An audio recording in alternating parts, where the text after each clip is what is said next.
From Memorial Field in Homer City, welcome to week number 9 of the high school football season. Tonight, the Homer Center Wildcats host the Purchase Line Red Dragons.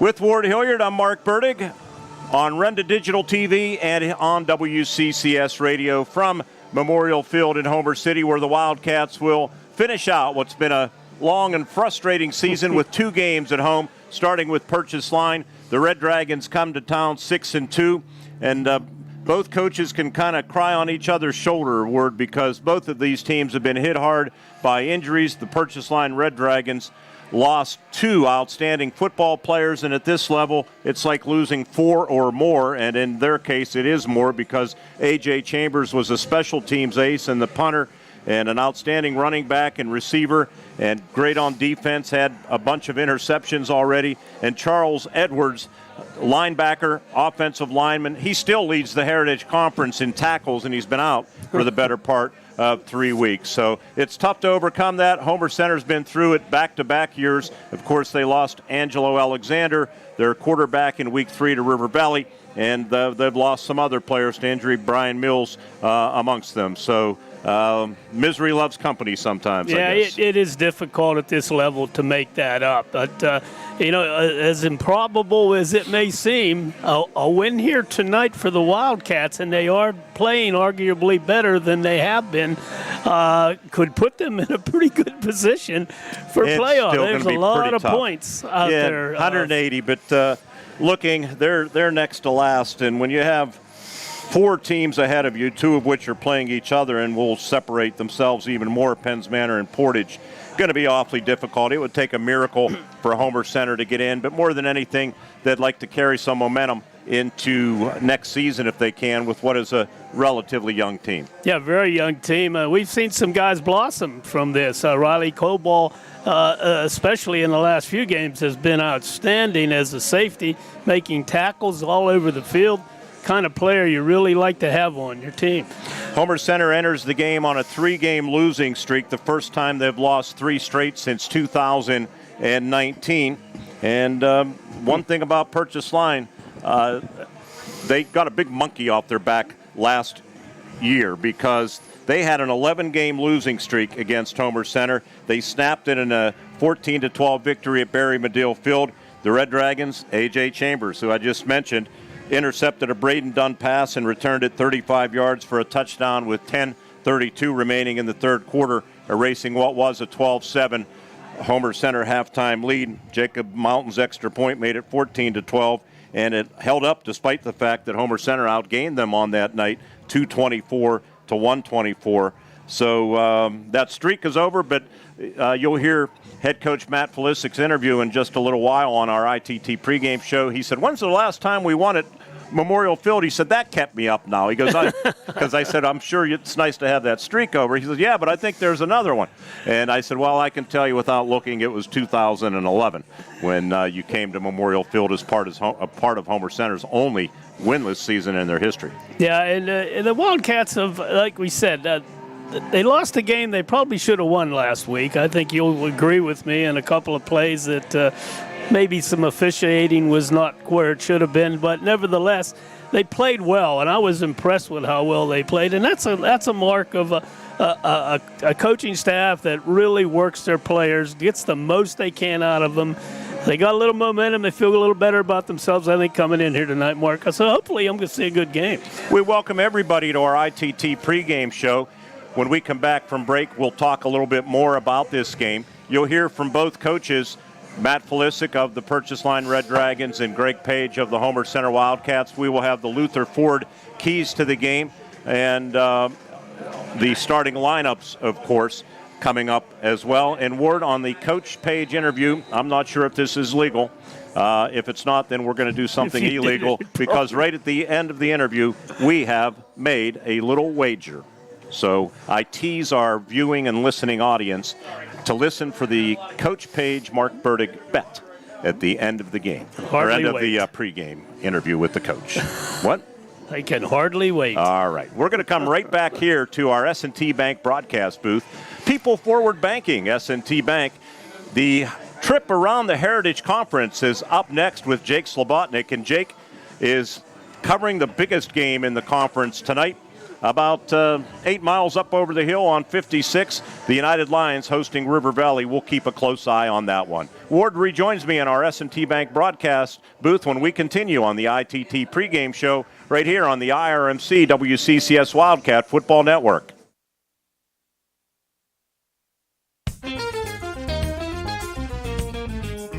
Just 2 weeks to go in the high school football season, and the fate of several Heritage Conference teams still loom in the balance. As of tonight, 5 conference teams have a shot at the district playoffs, but that doesn't mean more can't climb into a spot. Hi everyone, this is Jake Slobodnik previewing this week's slate of games with our weekly trip around the Heritage Conference. The marquee matchup this week takes place in Armagh as the unbeaten United Valley Lions host the River Valley Panthers. The Lions are the second seed in District 6 Class 2A, but River Valley is the 5th spot, looking to clinch a top seed for a home game. You can hear that game with myself and Chuck Clark on Cat Country 106.3 and catcountry1063fm.com. Speaking of teams fighting for a playoff spot, Penns Manor and Portage are both 3-5 and are on the cusp of a spot in Single A. And they face each other tonight at Pat Corrigan Field. Todd Moreno has the call of the Comets and the Mustangs on the new U92.5 FM and streaming at u92radio.com. Fresh off his Player of the Week nomination this past week, Homer Center quarterback Braden Dunn looks to lead the Wildcats to victory over the current second seed in District 6 Single A Purchase Line. Join Mark Burdig and Ward Hilliard for the call on WCCS, WCCSradio.com, and Renda Digital TV. Other Heritage Conference games tonight include Northern Cambria battling West Shamokin with the possibility of the Heritage Conference title still alive. Cambria Heights looks for win number 7 against Conemaugh Valley, and Marion Center ventures to Davidsville to take on winless Conemaugh Township. That's all for now. Enjoy this week's slate of games, and don't forget, you can recap all the action from 8 to 10 tomorrow morning with the Luther Ford Coaches Corner program on WDAD and WDADradio.com. I'm Jake Slobodnik, and I'll see you next week when we take another trip around the Heritage Conference. We're the lifeblood of the community. It's so much more than just a job. So good patient care is providing top quality care, but also in a timely fashion. They don't need to go to Pittsburgh for that. They can stay right here in their backyard. So when a patient walks into your office, you receive them as your family member. A patient leaves my office feeling heard. And the focus truly is on what will get us our best patient outcome.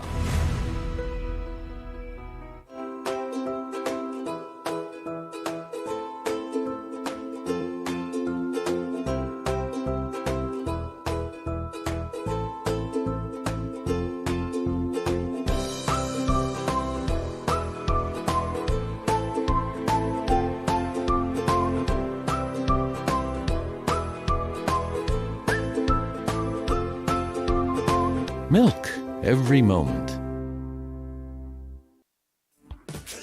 Introducing the new Colonial Advantage at Colonial Auto Group. Our complimentary program with every new and used vehicle. 1 year of no-charge maintenance, meaning you can enjoy your new vehicle and let us take care of the rest. Plus, a lifetime warranty. That's a $2,500 value. The Colonial Advantage program is our way of giving you peace of mind with every Colonial vehicle purchase. Colonial Auto Group, home of the Colonial Advantage. Visit shopcolonialcars.com. Luxembourg's Jewelers, a proud supporter of all the area athletes, would like to wish the best of luck to all the Heritage Conference schools and, of course, the Indiana Little Indians this season. With 2 convenient locations, Luxembourg's Jewelers is the winning choice for gifts of any occasion. Show your school pride with gifts ranging from beautifully logoed coffee mugs, keychains, money clips, water bottles, and more. From the Indiana Mall to downtown Indiana, Hip, Jeff, and the Luxembourg's team wishes everyone an MVP season. Luxembourg's Jewelers is Indiana's jeweler.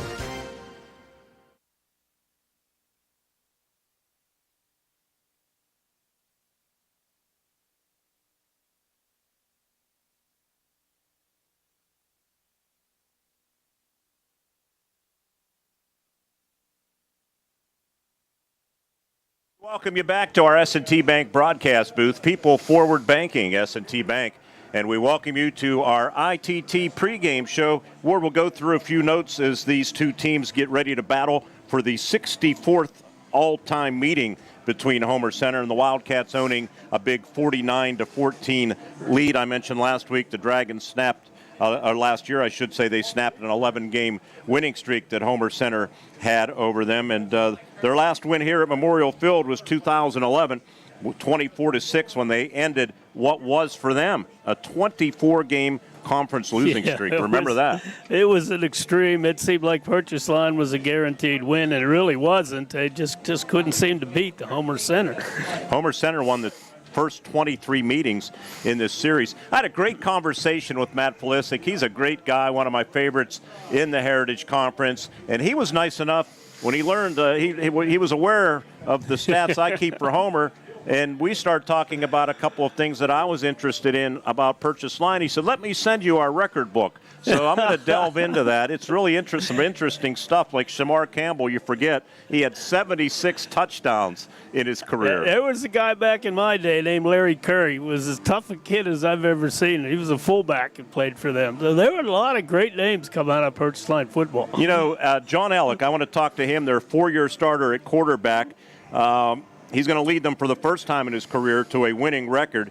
Dragons were 4-5 in his freshman season in 2020, 5-6 in 21, 4-6 last year. They enter tonight, of course, with a 6-2 record. So they're 19-19 with him under center. And he's rushed for 714 yards his senior season. In his first 3 years combined, he rushed for 501. And entering tonight's game, he has now passed for 2,470 yards. Including 827 yards this year. So he has a very real chance of rushing for 1,000 and passing for 1,000 this year. If he passes for 1,000, he'll become just the blank quarterback in Purchase Line history to pass for over 1,000. How many do you think they've had? At this point, none. One. Just one. I'll have to look at that and give you the name later. You know, it's kind of interesting. John, as good a passer as he is, he wears number 45, which right away tells me his kid wants to run the ball, too. Matt Pulisic picked up his first win against Homer Center. He had been 0-6. On Homer Center side, I want to give a little shout-out to their freshman kicker, Brady Frazier. Yes. He converted a 32-yard field goal last week at West Shamokin, his second field goal of the season. He's made 16 of his 19 extra points, and not surprisingly, his 22 overall points word as a kicker is a freshman record at Homer Center. Ben Schmidt had 15 points in that magical 2017 season. And he's also playing excellent defense. They've got him out there on the field, and we've watched him the last few games, and he's getting better and better out there. I'll quiz you one more time. Yeah, we like to make you look foolish on the camera. That won't take much. So the all-time record holder for field goals, he has 6 field goals, 2 1 year, 4 the next. Any guesses on who that might be? Because I have a feeling Frazier might break that all-time record. It's not John 6. Long, I don't think. No. Early 90s. His name Jason was Buggy. Eric Bella. Eric Bella. Was wow, the that record holder. That one. All right, hey, on our ITT pregame show coming up next, you're going to hear from Matt Pulisic in his 8th season at Purchase Line. He has a sophomore son on the team. He's 37-37 all time, 1-6 against Homer Center. And then you'll hear from Greg Page in his 17th season at Homer Center, 112-73, 606 winning percentage. He's 12-5 against the Purchase Line Red Dragons. At the end of Coach Page's interview, yes, you will learn about that little wager that we made. It will come over right here on the air when our ITT pregame show continues on the IRMC WCCS Wildcat Football Network. Hello, this is Jay and Shannon from Hutton Blues Insurance. We pride ourselves on building strong personal relationships with our clients. We are an independent agency offering you the best coverage at the best rate. When you buy insurance, whether it's for your home, car, business, or life, you want an advocate working in your best interests. And that's Hutton Blues Insurance, Route 119 North, just outside of Indiana. We're also honored to have been voted in the top 2 insurance companies in the 23-24 Best of Indiana County contest. Thank you, Indiana County. Homer City American Legion Post 493, a longtime backer of Homer Center Athletics, is pleased to be a part of today's broadcast and wishes the best of luck to the Homer Center Wildcats this season. Homer City American Legion Post 493 has served Homer City and our veterans for more than half a century. They are a staple of the community and believe in giving back. So have fun today, teams. Represent your communities well. From your friends at the Homer City American Legion Post 493. This is State Senator Joe Pittman, wishing all of our student athletes and their families every success. Friday Night Lights are always exciting, and I recognize how important it is for students to be involved in activities, whether it be in athletics or the performing arts. I salute not only all of our students, but also all who guide them on and off the gridiron. And I wish all of our hometown teams the best of luck this season. Dan in a van hasn't returned your call? Chuck in a truck can't get there for 2 months? Stop dealing with fly-by-nighters and call a company that's fully capable for all your plumbing and heating needs. Joyce Plumbing, Heating, and Air Conditioning Incorporated. Joyce Plumbing, Heating, and Air Conditioning Incorporated is on call 24/7, 365 days a year. Visit us at joyceplumbing.com. That's joyceplumbing.com. Joyce Plumbing, Heating, and Air Conditioning Incorporated, the best place in town to take a leak. PA 042115. WCCS. Our ITT pregame show continues with a visit with Purchase Line head coach Matt Pulisic. Coach, first of all, thanks for doing this as you head down the home stretch of the season, starting tonight here at Homer Center. Yeah, no problem. It's always good to be on the radio. I know this week we're on YouTube also, so the kids will like that. A lot of fans can watch it, so it's definitely exciting. Your kids really had to battle last week, didn't they, to come from behind to defeat Marion Center? They made it pretty tough on you. Absolutely. We've been in the battle the last couple of weeks, and Marion Center was no different. We knew it was going to be a battle with Marion Center. Put it together at basically about 8 minutes left in the game. Other than that, it was all Marion Center. But it was good to come out with a win. And your kids have really been opportunistic. I know you're a +5 or 6 in the turnover ratio, and you took advantage, forced a couple of turnovers, took advantage of them, and that's the key. I don't know what it is with the interceptions, but you guys are among the leaders again in that area too. Yeah, and even going back to last year, Chambers had 8 picks last year, and I think he had 3 in our first 3 games. Then he got injured. Brock has 2. They do a good job back there. The kids being in the right position, but they're doing a very good job back there. Matt, speaking of Chambers and also Charles Edward, you lost them both to season-ending injuries. Edwards, the leading tackler at the time in the Heritage Conference, actually. But how tough has it been to retool the team? Because it's like losing 4 players at least on both sides of the ball, and the fact that they're seniors, too, hurts even more. As hard as it hurts us with the team, I just feel bad for those guys. They both worked hard. And looking back, that Northern Cambria game, Chambers got hurt. He was our punter. We had a bad snap on a punt. They blocked it at the 10-yard line. He was our holder for extra points. So we went into that overtime game with no holder. When he plays receiver and D-back, and then Charles is left tackle. He's a very good at. He's an awesome inside linebacker.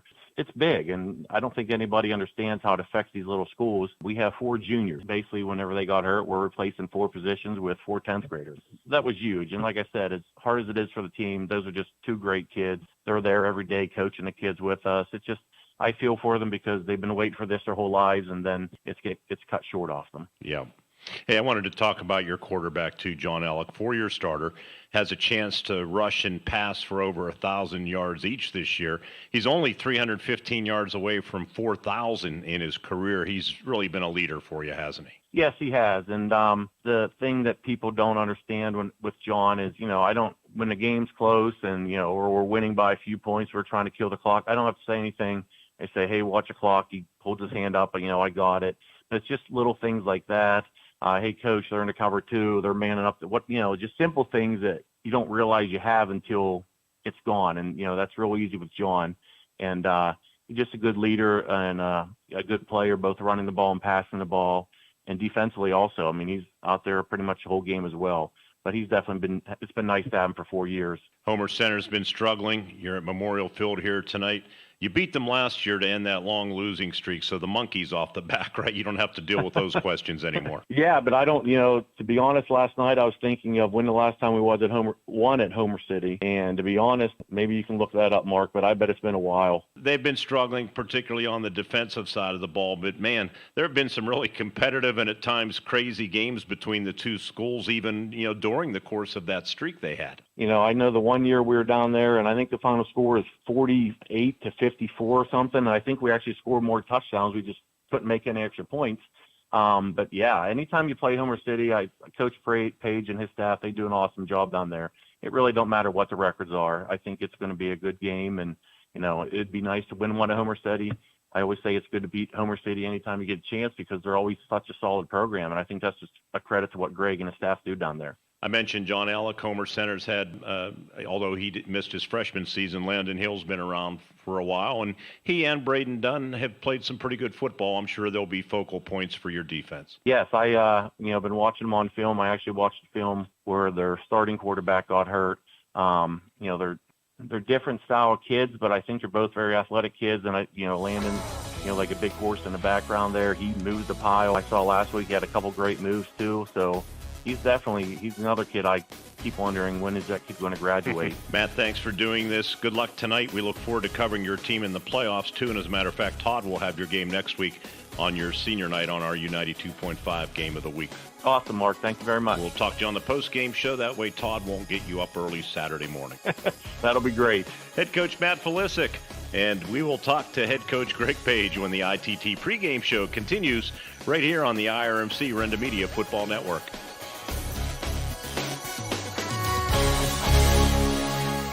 Don't miss the Dowd's 73rd anniversary sale. Whether you want to furnish one room or your entire home, you'll save big. Save up to 40% on custom orders and up to 70% on select floor samples. You'll save on the area's largest selection of in-stock inventory, ready for delivery.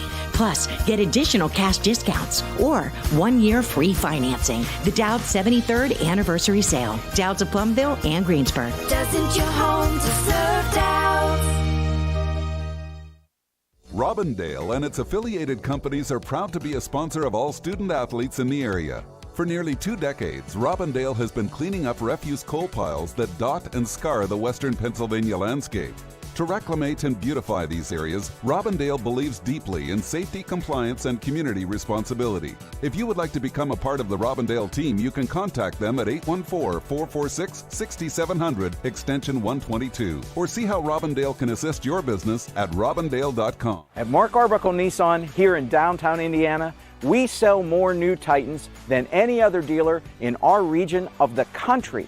That's because we have more Titans to choose from, and we give great deals on new Titans every day. And there'll never be a better time to buy your new Titan truck than right now. And there's no better place to buy your new Titan truck than Mark Arbuckle Nissan. That's Mark Arbuckle Nissan, because if you buy a Nissan someplace else, you'll pay more money. I'm Will Jones. I motion Jet. We never drop the ball on the field, and neither should you. Call Nick Moore for your Wallback Insurance needs. Hi, I'm Nick Moore with Wallback Insurance, and I can help with all your auto, home, life, health, or business needs. You can reach me at 724-479-9378 at Wallback Insurance in Homer City, or get an instant quote at wallbackinsurance.com. Welcome back to our ITT pregame show from Memorial Field in Homer City. Time for the head coach Greg Page show, brought to you by Wallback Insurance. More choices, more savings at Wallback Insurance. You can get an instant quote by logging on to wallbackinsurance.com. Coach, here we go. Final 2 weeks of the season starting tonight. Tough one last week, but perhaps some positives to carry over into these final 2 games that will be played right here, as we like to say, at the friendly confines of Memorial Field. Yeah, I liked our energy last week. Our preparation, I thought, was good. We went over there. We knew we had a tall task with Schwartz and his cast of guys, and I thought it went well. I mean, we let up some big plays. We saw so many good things and things to build off of, and the biggest thing was you're coming down to the end of the game and you have a chance to win, and that's all you can ask. I have to ask you because it was asked of me a lot in the past week, and as a matter of fact, I showed the call to a couple of NCAA officials in the IEP press box last week. I know you're not going to dwell on it. You got to rinse it off and move on, but did you get a chance to take a closer look at the penalty that robbed Caleb Palmer and your team of a touchdown? I did. I looked at it several times, in the course of our film study and then looking at the Renda broadcast as well, so my opinion hasn't changed from last Friday night. Does anything go on? Are you able to voice your complaints to officiating at a higher level? I mean, we've done that informally with guys in the county. That wasn't an Indiana County crew. We've been able to do that. I know a couple of our coaches through the midget circuit, I think either showed or talked to a couple officials over the weekend. If you really wanted to push it, you could send some video to people. I really don't know what it would do other than – this is not a real good time to make a call like that. But I didn't do anything like that officially, no. Coach, Braden Dunn last week, 280 yards combined, 112 rushing, 168 passing. He was named our IRMC Renda Media Player of the Week. Your thoughts on his play last week and his development after being thrust into a tough situation after Angelo Alexander's injury? Yeah, you hit it. I mean, it's a kid who we know is an athlete. He's a good athlete. He's been a good football player for us, and he's only a junior. And so I didn't have any doubt that I would be able to trust him. But his development over the last 4 or 5 weeks, now that he's getting some weeks of practice, has really started to pay dividends. And I'm happy with where he is. I mean, obviously with Angelo, we had what I think is close to the best package, running, passing, and overall knowledge of the offense. And Braden didn't have that opportunity really throughout the summer and the camps, the heat camp and regular season camp because, we're working him in other positions. So having said that, I think he's done a great job. And the offense as a whole, you're kind of moved your way up. It's not top of the line, but you're kind of in the middle of the pack offensively now in the Heritage Conference. So there have been strides.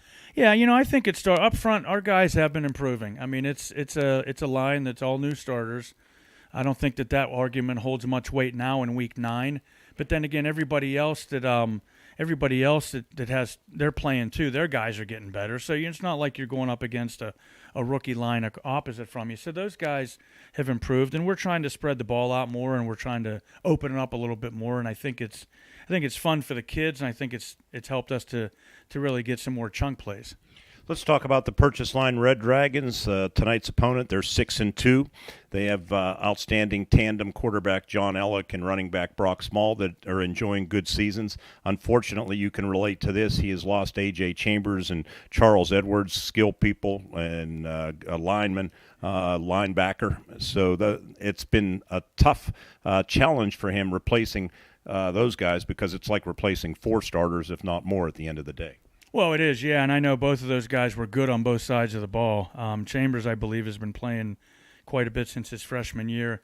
That kind of stuff does hurt, and we can relate, but unfortunately, that's high school football where those things happen, and it's hard for us with schools the size of us and Purchase Line to be able to say next man up. That's what everybody preaches, but your next guy up probably doesn't have near the experience or the ability as the guy they're replacing, and that's difficult sometimes from a coaching standpoint. So, I send good thoughts to those guys that they can be healthy, number one, overall. And but they've picked up the slack real well. I know they had a tough loss at United a couple weeks ago, or against United, but they bounced back last week.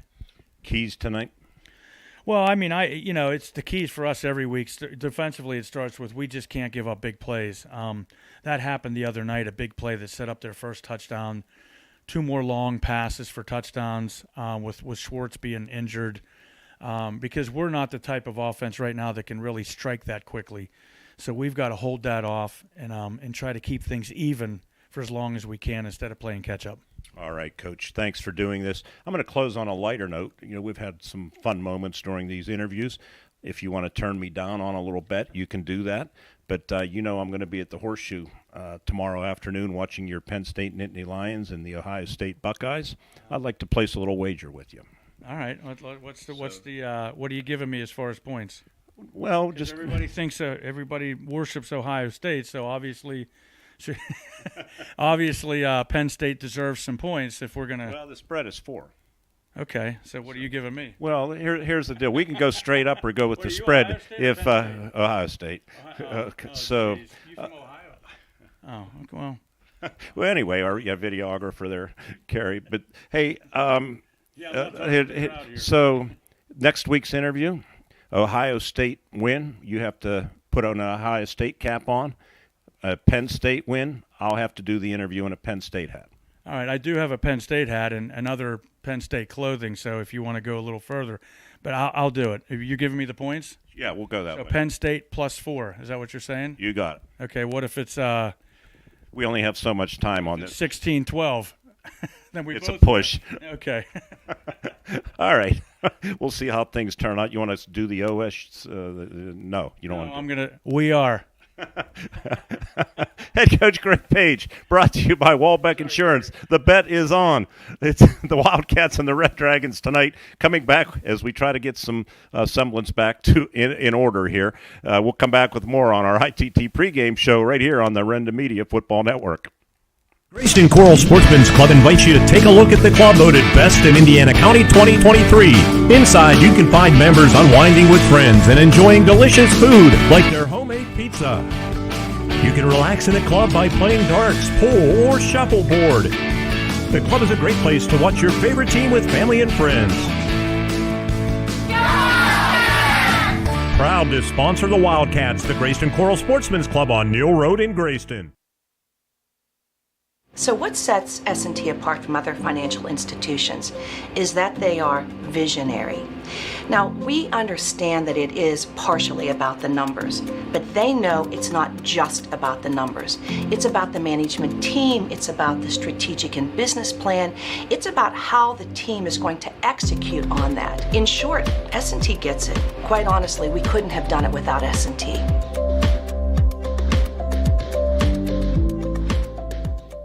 At Grand Beginnings Children's Center, their focus is on growing and teaching children to be the best they can be. They know children need education, inclusion, and safety.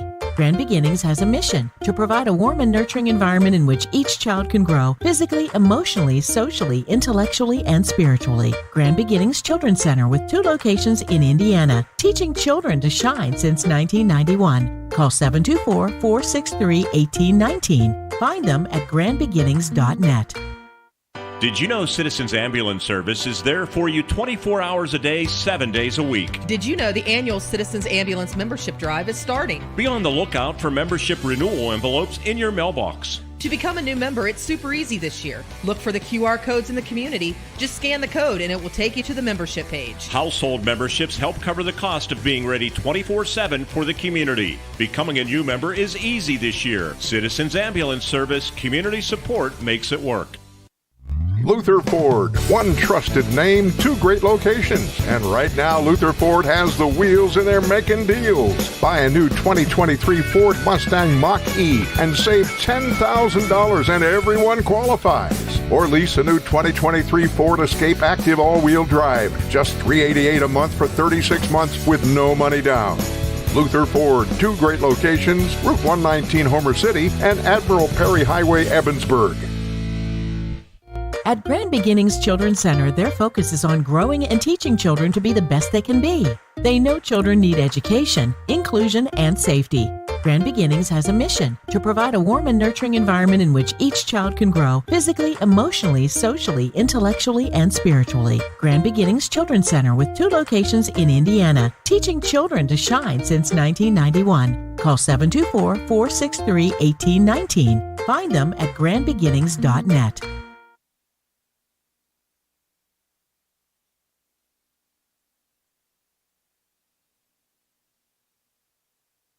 Welcome you back to Memorial Field. We're expecting rain to come through at different times, but I just looked at the radar. It looks like there are going to be some holes, too, where we'll be playing without the rain. So let's hope. Right now, it looks like that could be the majority of the night. Just a couple of cells that might pop through. Ward, before we get to the Luther Ford keys to the game, let's look at the team stat comparison for both teams. We'll be able to do so, I believe, on our monitor here in the booth as we get ready for the 6-2 Red Dragons and the 2-6 Wildcats. And team records: Wildcats 6-2, or they wish they were 6-2. 2-6 purchase line, 6-2 points per game. Purchase line averaging 24.5 points per game. The Wildcats right behind them at 20. Points allowed, a big difference. 18 points a game allowed for purchase line, 32.8 for the Wildcats. By the way, purchase line, they're ranked 4th best in the conference, both offensively and defensively. Total offense, they're averaging 314 yards a game. Homer Center 258, which is 7th best in the conference. Total defense, it has been a tough year for Homer Center. They're allowing 353 yards of defense. That's 11th in the 12-team conference. Purchase line, again, 4th, allowing 241 yards a game. Team stat comparisons brought to you by IRMC. As for the Luther Ford keys to the game, Ward, what do you have? Well, for purchase line, I think the first thing you want to do is bottle up Braden Dunn. He's having a great year, and he's getting better and better each week. Take away the pass, force Homer to run. Homer has not been able to run this year, so that would be a key for them. Second thing is they establish their run game. Use John Ellick, also use their backs. They're very good offensively on the ground. I don't know if in the air they'd be that effective. And finally, they need to create a couple of turnovers. They're on foreign turf, so to speak, so it's always important to do that. On the flip side, Homer's got to tackle well. First thing, I think it jumps out. You and I have watched so many big plays. Coach related to that in his interview. They can't have that. And a lot of that was because of missed tackles. Even in the middle of the field, they're bouncing off guys. They can't keep doing that. They also need to get Landon Hill going. He's had some games showing some signs, running a little I formation, which I love, but they were getting some progress that way. And finally, they have to create some turnovers, shorten the field up a little bit, keep Purchase Line off the field as much as possible. As for the big play that you referenced, the Wildcats have allowed 38 touchdowns this season. 23 of the 38 have come on plays of 20 yards or more, and 17 of them have come on plays of 40 yards or more. It's been hard to watch, You just can't do that. Coming back with the starting lineups when we return, Ward will set the starting offense for Purchase Line, and the Wildcat players will do it for themselves on WCCS and Renda Digital TV. Spread the word that tonight's game can be viewed on Renda Digital TV. Just log on to WCCSradio.com. You'll find the link, or search Renda Digital TV on your YouTube.com website. So plenty to listen to and watch tonight. The Red Dragons and the Wildcats starting lineups up next on the IRMC WCCS Wildcat Football Network. Bad hair day? Bad day at the office? Bad day behind the wheel? Hey, stuff happens, even to the best of us. At least your car insurance rate doesn't have to take a hit. Get Erie Rate Lock from Erie Insurance. Gives you a great rate that stays put until you change a car, driver, or your address. Plus, seriously good service. Now that's something to smile about. Your local Erie agent is William G. Meckling Insurance Agency. Get a quote at 724-465-4261 or visit mecklinginsurance.com. Erie Rate Lock does not guarantee continued insurance coverage and is not available in all states. The Homer City Area Athletic Booster Club was founded 65 years ago to support and sponsor a startup midget football program. Some 65 years later, the Boosters have grown and now serve as the primary recreational arm of the Homer Center School District, sponsoring various sports such as baseball, softball, elementary boys and girls basketball, and yes, Bears football remains the foundation for our Varsity Wildcats program, teaching the basic skills to our children. Go Bears and go Wildcats from the Homer City Area Athletic Booster Club. Don't miss the Dowd 73rd Anniversary Sale. Whether you want to furnish one room or your entire home, you'll save big. Save up to 40% on custom orders and up to 70% on select floor samples. You'll save on the area's largest selection of in-stock inventory, ready for delivery. Plus, get additional cash discounts or 1 year free financing. The Dowd 73rd Anniversary Sale. Dowd's of Plumville and Greensburg. Doesn't your home deserve Dowd? At IRMC, we have all of the necessary pieces in place to perform complex operations, including highly skilled and specially trained surgeons, their support team of experts, and advanced technology like the Da Vinci robotic surgical system. As a result, patients spend less time in the hospital, recover faster, and get treated close to home. So there's no reason to puzzle over where you should get your surgical care. The answer is right here at IRMC.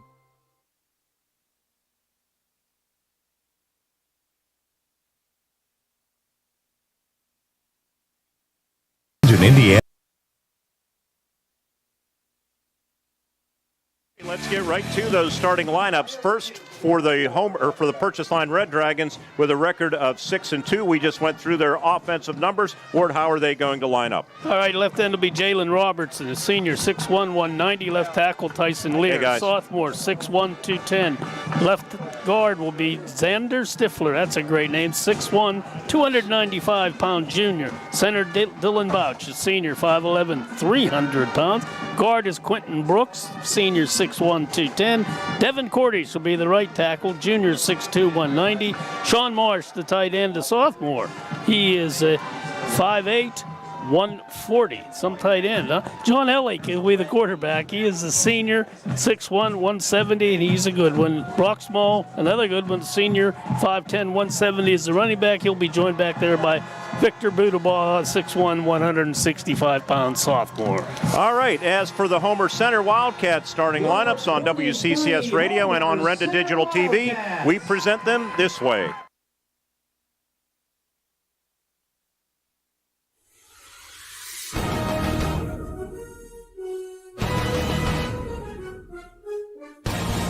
I'm Bray Todd. I'm 5'9", 160 pounds, and I play quarterback. Jackson Roan, 6'1", 165 pounds, wide receiver, free safety. Hi, my name is Dan Jones. I am 5'9", and I am 143 pounds, and I play corner and receiver. Hi, my name is Will Jones. I'm 5'11", 152 pounds, and I play wide receiver. Landon Hill, 6'1", 205 pounds, play running back and outside linebacker. Hi, my name's Caleb Palmer. I'm a 6 foot, 200-pound tight end and outside linebacker. Hi, my name is Garrett Green. I'm 6'1", 220 pounds, and I play right tackle and D-end. Roll Tide. I'm Cade Bernard. I'm 5'10", 195. I play right guard. Hi, my name is Zach Wilson. I'm 5'9", 245 pounds, and I play center. I'm Josh Luchuk. I'm 170 pounds, and I play left guard. Hi, I'm Elijah Butterly. I'm 5'11", 245 pounds. I play left tackle and right defensive end. I'm Brady Fraser. I'm a 6'1", 160-pound kicker and punter.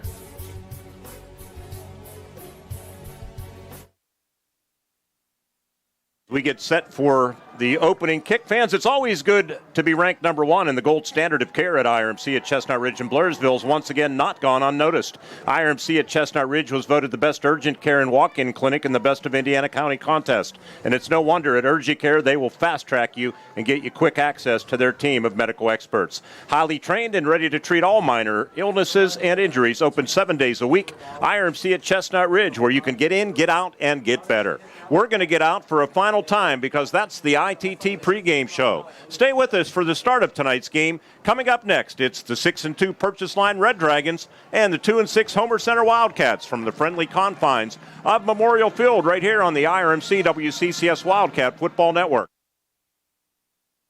Don't miss the Dowd 73rd anniversary sale. Whether you want to furnish one room or your entire home, you'll save big. Save up to 40% on custom orders and up to 70% on select floor samples. You'll save on the area's largest selection of in-stock inventory, ready for delivery. Plus, get additional cash discounts or 1 year free financing. The Dowd 73rd anniversary sale. Dowd's of Plumville and Greensburg. Doesn't your home deserve Dowd's? The Twin Cities Event Hall is the perfect place to host your next special occasion. The event hall is located on the grounds of the Grayston Coral Sportsman's Club, featuring everything you need to make your next event shine. Inside the club, you can find members unwinding in the spacious bar and game room, enjoying great food and just gathering with each other watching their favorite team. The Grayston Coral Sportsman's Club in Twin Cities Event Hall, voted best in Indiana County 2023.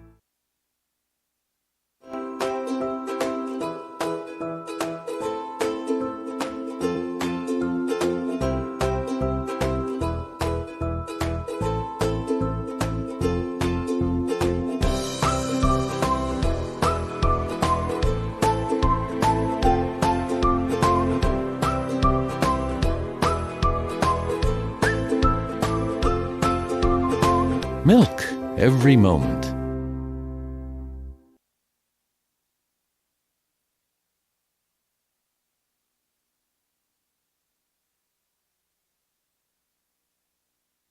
Wildcats won the toss and deferred. They will kick off to the Purchase Line Red Dragons. Word, their history goes back to 1955, and this winning season that they are enjoying is just their 20th in their history. Yeah, it's hard to believe, but they struggled quite a bit early on, but of late they've become a force to be reckoned with, so to speak. Certainly those years with Coach Small and Ed Dalton, where they went so far to all the way to, I guess, the state finals, did they not? So they had some pretty doggone good teams out there, and they're still a tough order. going to be a real tough one for Homer if they don't play well. They were in 1990, they were 13-1 under Coach Dalton. And I think you're right. They did go to the state finals, certainly at least the state semifinals. The Wildcats, if you're just listening and not watching, a great new look tonight. I love it. Black jerseys, white pants. That's as simple as black and white. Yep. I like the look. End over end, actually a kind of a floating kick taken at the 28-yard line, and with the football for the Purchase Line Red Dragons, returning it up the right sideline was Owen Misko. Nice job by Misko catching the ball, returning it. It sets up good field position. Homer just can't seem to get teams knocked back there around the 35 or 30-yard line. They just haven't had much success with that. On the kick coverage tackle, it was Sean Beluchik, part of that AM 1160. Yeah. His brother wears 60. He wears 11. He's played well this year, too. So Purchase Line with their outstanding 4-year starter, John Ellick, hands it off to Brock Small up the middle, and the Wildcats defense it fairly nicely. But look at the leg surge, keeping the legs moving, Brock Small, and he's going to get over the 45-yard line. He would not be denied, and the Wildcats got to bring him down if you're a Wildcat fan. They're going to put it down at the 45, a gain of 4 on the tackle. It was Caleb Palmer for the Homer Center Wildcats. 3 yards after impact there, and he's kept driving. The Wildcats did a nice job of stopping the initial thrust, but they weren't able to hold the push. We told you they averaged 314 yards of offense, 211 on the ground, 103 through the air. They're a +5 again in the turnover ratio. They've really been ball hawks with the interceptions again this year. Jalen Robertson in motion behind the formation. They're going to throw out in the flat to Robinson, and it's dropped. It's not handled at all, and it's going to be 3rd down and about 6 to go. Classic. We have the replay monitor in the booth, too. Just let me get this in. We got Sure. the gang's all here. We're all reunited, just like a reunion tour. Our spotter in the booth, Dennis Mester. Thank you, Dennis, for being here. Our statistician, Jerry. No TV time, but Jerry waved everybody out in Radio Land. Our producer on the video side is John Smathers, and Dee Ober, our good partner from SeaWorld Satellite, setting in. He's going to run next week's season finale against Conemaugh Valley. So intense training going on behind us. Toss left to Brock Small to the 45 to the 50, 1st down, and he runs through another tackle at the 40, finally tackled at the 37-yard line, and Purchase Line went right towards Homer Center's Achilles heel, and that is running wide. Landon Hill finally dragged him down, but not before a gain of 29 yards for Small on 3rd and 6. You think there's a corner over there someplace, but all year long he has disappeared on those pitches. Those are not easy to defend if there's no D end making a play, and that one was blocked. And then if you don't have a corner coming up, it's wide open. That 1991 squad made it to the state semifinals. Semis. Yeah, they were good. Very good. Receiver to the right, Victor Buderbaugh, and with the football is the quarterback, I believe, nope, it's Jalen Robinson that carried that ball. Jalen Robinson, I have him with just his 5th carry of the season. He had -1 coming in, so now he's a plus. Tackled by Eli Butterly. It goes for a gain of about 3 yards to the 28-yard line. Trying to give Small maybe a little rest. It's early, though, to be giving him a rest. He's in the backfield. I think they just had Robertson in that set as a wing, and that's where he's at now. And the Wildcats, I think, just jumped offside. No, they called the... Are they going to call procedure? Procedure, yeah. One of the linemen flinched, and then Homer jumped over. He's getting a glare on the window, so at least for now we will open up the window. 9:53 to play here in the 1st quarter. Rain is coming down. I mentioned, looks like there'll be some cells coming through, but I don't think it'll be throughout the game. But then again, I'll be sorry I said that. Yeah, probably. For the people outside, and the rain has definitely kept the crowd down a little bit here tonight at Memorial Field. So after the 5-yard mark off, 2nd down and 12 from the 33. From the gun, it's Ellick, motion man behind the formation. Now he reverses, and they fake it to Booterbaugh, and the quarterback Alex keeps it, and he finally goes down. Riley Cobaugh came in to finish him off, and Caleb Palmer, I think, made the initial hit for the Homer Center Wildcats. I think that was Landon Hill, to tell you the truth. He blitzed, ran right into him. Nice job. They lose yardage back to the 36-yard line. Speaking of Riley Cobaugh, he really had a solid game last week. He sure did. He's lined up as the free safety. That kid likes to hit.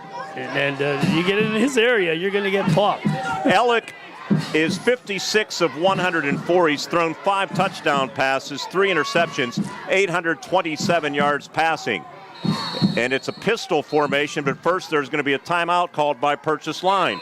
Timeouts all season long brought to you by Luxembourg's Jewelry in the Indiana Mall in downtown Indiana, serving Indiana and the surrounding area since 1916. 8:52 to play in the scoreless first quarter right here on the IRMC WCCS Wildcat Football Network. Did you know Citizens Ambulance Service is there for you 24 hours a day, 7 days a week? Did you know the annual Citizens Ambulance Membership Drive is starting? Be on the lookout for membership renewal envelopes in your mailbox. To become a new member, it's super easy this year. Look for the QR codes in the community. Just scan the code and it will take you to the membership page. Household memberships help cover the cost of being ready 24/7 for the community. Becoming a new member is easy this year. Citizens Ambulance Service, community support makes it work. At Grand Beginnings Children's Center, their focus is on growing and teaching children to be the best they can be. They know children need education, inclusion, and safety.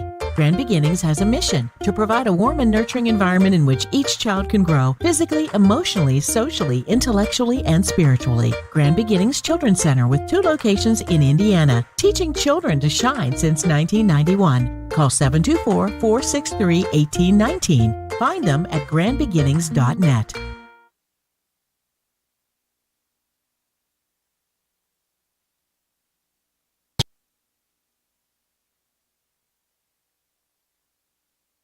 Out of the Red Dragon timeout. Toss left to Brock Small, trying to get to the edge, and they knife him down. He spun off of a tackle of Riley Cobaugh and moved ahead for some additional yardage, but they finally knocked the wheels out from underneath them on the soggy Memorial Field turf at the 31-yard line. So call it a gain of 5. By the way, that run by Small, let's amend it from 29 to 24 yards. Braden Dunn finished him off on that tackle.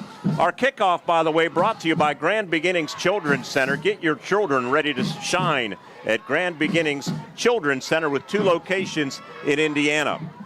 8:15 left in the first quarter. 4th down and 10. Twin receivers left and right, and John Alec takes the shotgun snap. Throws an out pattern in it. I thought it hit the turf, but it's caught by Robinson. Breaks a tackle at the 20. 15-10 to the right pylon. They knock him out of bounds, and it's going to be 1st and goal for the Purchase Line Red Dragons. A gain of about 30 yards. We'll see if we get a replay here. Here it is. It did not hit the turf, so clean catch, and Riley Cobaugh finally knocked them down, and for the second time, Ward, the Wildcats can't get off the field on a 3rd and this time 4th down and long. Yeah, it was not a pretty pass. They put pressure on Ellick, but he was able to get it out there in the flat, and again, a missed tackle. You can't hide that fact. If he makes a tackle there, they probably don't make it. They put the football down at the 4-yard line. Robertson in the backfield, and they give it to him up the gut, and a gaping hole opened up by Xander Stifler and the center Dylan Bouch, and the Purchase Line Red Dragons draw first blood, driving 59 yards. It's 6-0 Purchase Line over the Homer Center Wildcats, and they hit a big 3rd and then 4th down conversion along the way. Coach Page always talked about consistency, and you know, the defense, you can't play 3 good downs and 1 bad, and that's what happened there. It's just so frustrating. Jacob Mountain to attempt the extra point out of the hold of Wyatt Sharetti, and the kick is up, and the kick is good. So Purchase Line, give them credit. They had a 3rd and long, converted a 4th and 10, and converted a 27-yard pass to Jalen Robertson to set it up. It's 7-0 Red Dragons, 7:56 remaining as we continue from our S&T Bank broadcast booth. People Forward Banking, right here on the IRMC WCCS Wildcat Football Network. Don't miss the Dowd 73rd anniversary sale. Whether you want to furnish one room or your entire home, you'll save big. Save up to 40% on custom orders and up to 70% on select floor samples. You'll save on the area's largest selection of in-stock inventory, ready for delivery. Plus, get additional cash discounts or 1 year free financing. The Dowd 73rd anniversary sale. Dowd's of Plumville and Greensburg. Doesn't your home deserve Dowd? We're the lifeblood of the community. It's so much more than just a job. So good patient care is providing top quality care, but also in a timely fashion. They don't need to go to Pittsburgh for that. They can stay right here in their backyard. So when a patient walks into your office, you receive them as your family member. A patient leaves my office feeling heard. And the focus truly is on what will get us our best patient outcome.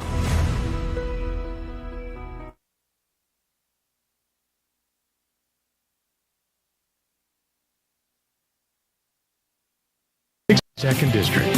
Drive summary driven by Luther Ford. 8 plays, 59 yards. It took 3 minutes and 58 seconds.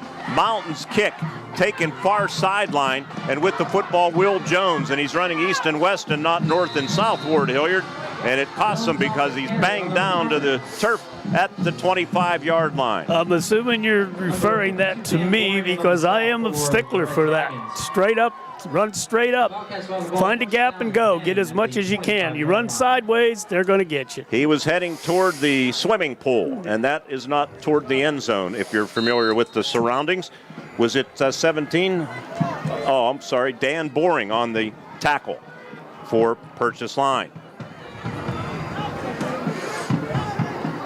From the 25-yard line, Braden Dunn, our IRMC Renda Media Player of the Week this past week. And he takes the direct snap, throws underneath. Jones has it at the 30.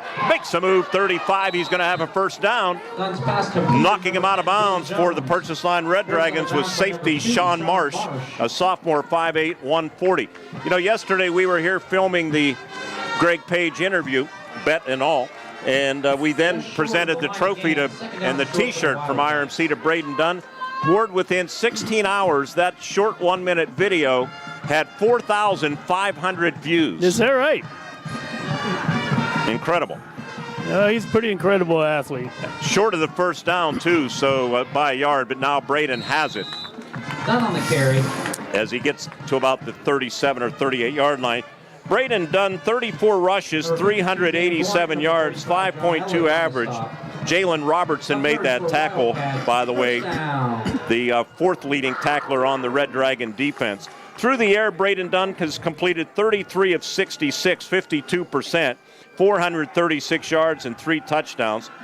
And he had 12 receptions in the first 2+ games before Angelo Alexander got hurt. Yeah. Braden last week rushed for 112 yards, was 13 of 19 through the air for 168. There's a slant-in pattern to Will Jones, but he led him a little bit too far, and it's incomplete. A little too much smoke on that one, yeah. Nice concept, just didn't work. This Purchase Line defense, I mentioned ball hawking defense. They're at it again this year. Last year, they were a +6 in the turnover ratio on the strength of 13 interceptions. After 8 games this year, they're a +6 with 10 interceptions to their credit. 7 minutes exactly, clock stopped. Red Dragons lead 7-0, scoring on their first possession. And Braden Dunn takes the shotgun snap. He's going to keep it on the read option to the 40 and to the 43 or 44-yard line. John Alec made the tackle for the Purchase Line Red Dragons.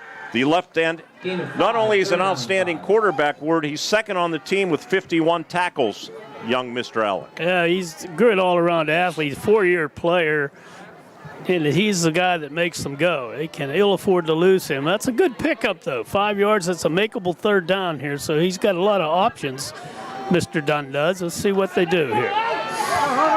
They have Isaiah McCracken in the backfield as the fullback. The pistol back is Landon Hill, and he takes the handoff off left tackle. And he's out over the 45, up to the 48 or 49, going to be very close to a first down. I think it was the inside backer, Devin Cordish, and Jalen Robertson that converged on that tackle. Both on the stop. It is short. Nope, they're going to say first down. Signal first down. The white hat tonight is Frank Garetano.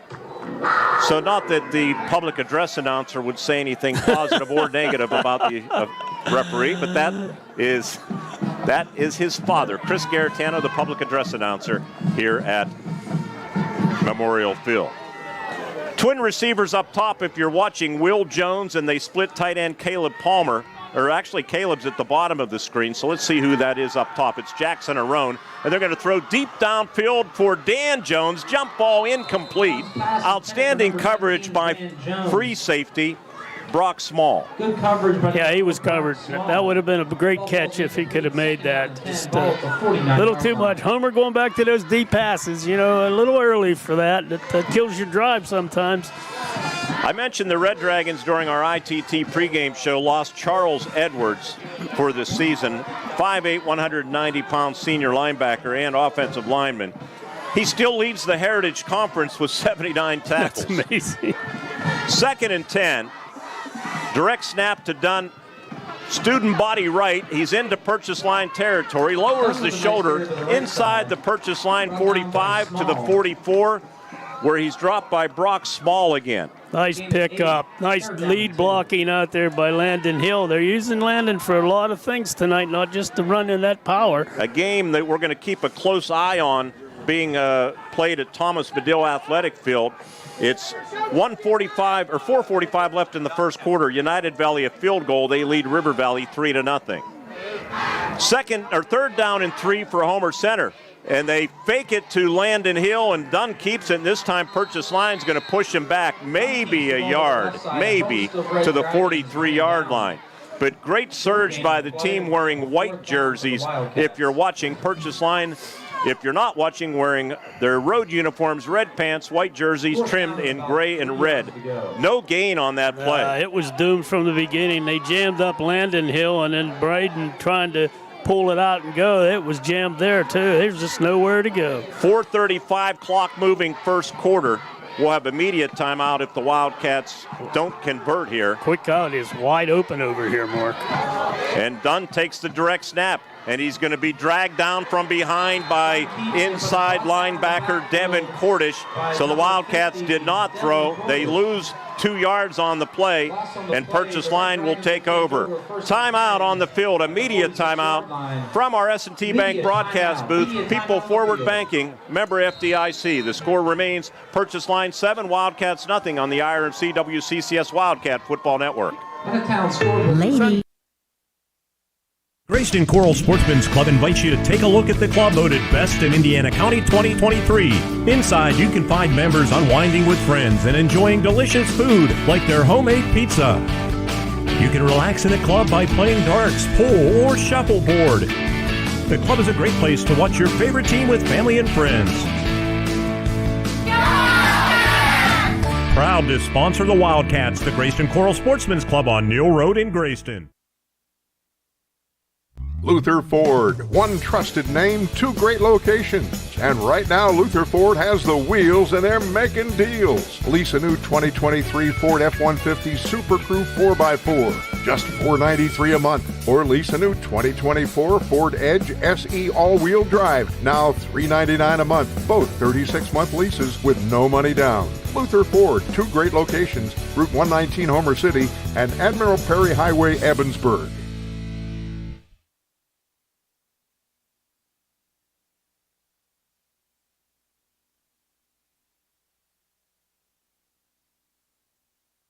Cashing in on touchdowns. They didn't cash in on that drive, but you can cash in at the Altman Volunteer Fire Department by playing bingo every Thursday. Doors open at 5, games start at 6:30. Progressive payouts increase by $10 for every 10 players after 60. Come out every Thursday at the Altman Volunteer Fire Department for bingo. Renda salutes all of the emergency responders and the many volunteers involved at the Altman Volunteer Fire Department, located at 58 7th Street in Altman, just off of Route 286. Ward, we were looking at that last play and the replay of that missed opportunity for Homer Center. They had a slot receiver. Actually, I'm just looking. I was wondering why the timeout was extended. There's an injury on the near side. I think that's Braden Dunn. Oh. I don't know what happened to him. He's in a seated position. I did not spot that. I'm wondering as I'm looking at and making some notes why the timeout is extended and did not see that I didn't on either. the near sideline. After the end of the play, give it like a little cradle symbol to the coaching staff with his hands together, and I took my eyes off him then, and now he's down here, so I'm not sure what happened to him. Do we have a replay, John, of that last fourth down play or not? If we do, we can see if he hit his head on the tackle because he was thrown down from behind. And our IRMC Renda Media Player of the Week is ailing right now, and we wish him the best. They could ill afford to lose Brady. Okay, let's take a look here once again. He's thrown. Well, his head went pretty hard into the turf. He got up pretty quick, though. He didn't look like he got hurt there. Now watch look at the signal he gave to the sideline. I don't know what that meant. Well, that meant that was something about a play call. Yeah, that's what I thought. One thing we noticed on that play, though, they had the slot receiver, Dan Jones, was uncovered. Yeah. He was wide open. It'd have been an easy, quick pop pass there. He easily got 2 yards, maybe who knows how many. But was not to be, so now the defense is going to be called on. Without Braden Dunn. Yeah, can't afford to lose that boy.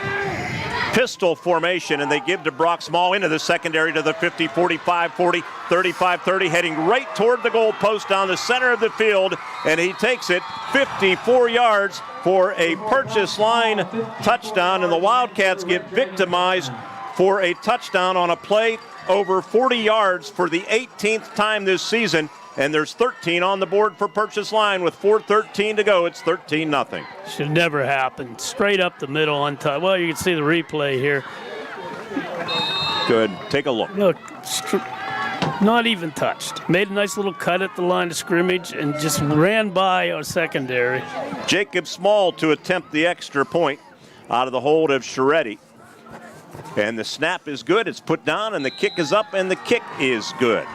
So it's 14-0, Brock Small's 13th rushing touchdown of the season. Wildcats down by 2 touchdowns early. Coming back with more first quarter action on the IRMC WCCS Wildcat Football Network. The Twin Cities Event Hall is the... Hello, this is Jay and Shannon from Hutton Blues Insurance. We pride ourselves on building strong personal relationships with our clients. We are an independent agency offering you the best coverage at the best rate. When you buy insurance, whether it's for your home, car, business, or life, you want an advocate working in your best interests. And that's Hutton Blues Insurance, Route 119 North, just outside of Indiana. We're also honored to have been voted in the top 2 insurance companies in the 23-24 Best of Indiana County contest. Thank you, Indiana County. Dan in a van hasn't returned your call? Chuck in a truck can't get there for 2 months? Stop dealing with fly-by-nighters and call a company that's fully capable for all your plumbing and heating needs. Joyce Plumbing, Heating, and Air Conditioning Incorporated. Joyce Plumbing, Heating, and Air Conditioning Incorporated is on call 24/7, 365 days a year. Visit us at joyceplumbing.com. That's joyceplumbing.com. Joyce Plumbing, Heating, and Air Conditioning Incorporated, the best place in town to take a leak. PA 042115.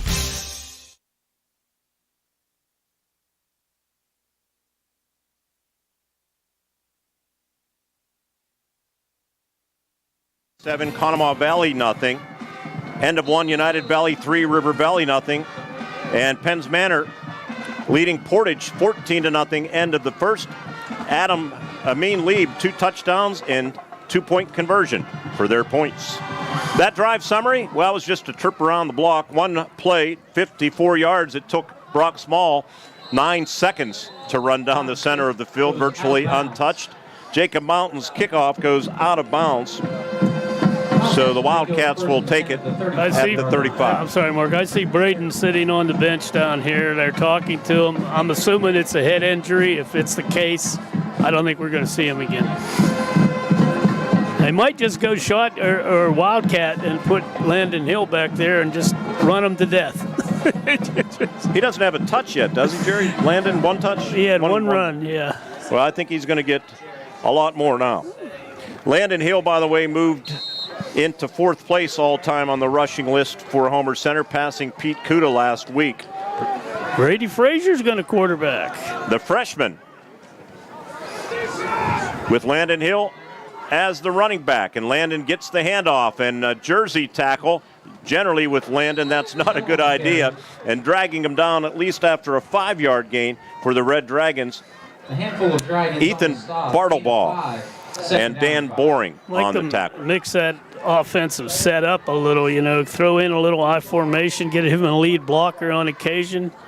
Yeah, let me correct that. Bartlebaugh was not involved on the tackle. I misread the number. So Boring credited.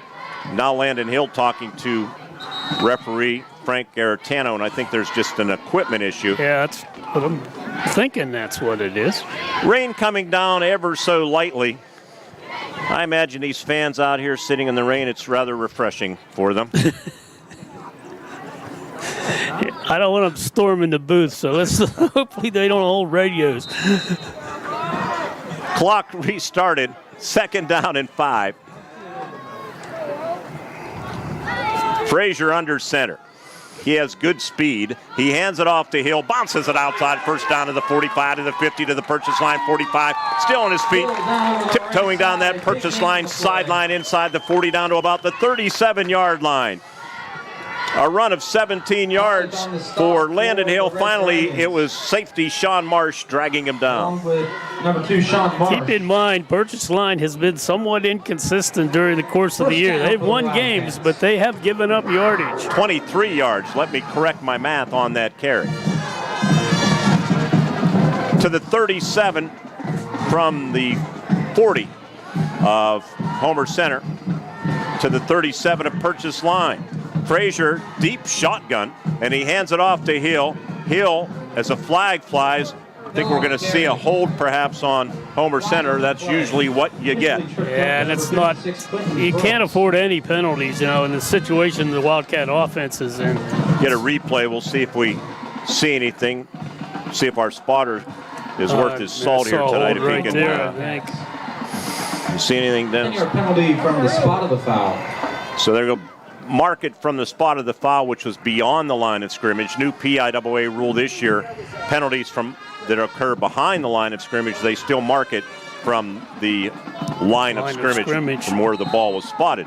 So in this case, it's a penalty of 10 yards. 18 for the Wildcats, ball at the 45-yard line. 8 yards, I guess, from the original line of scrimmage.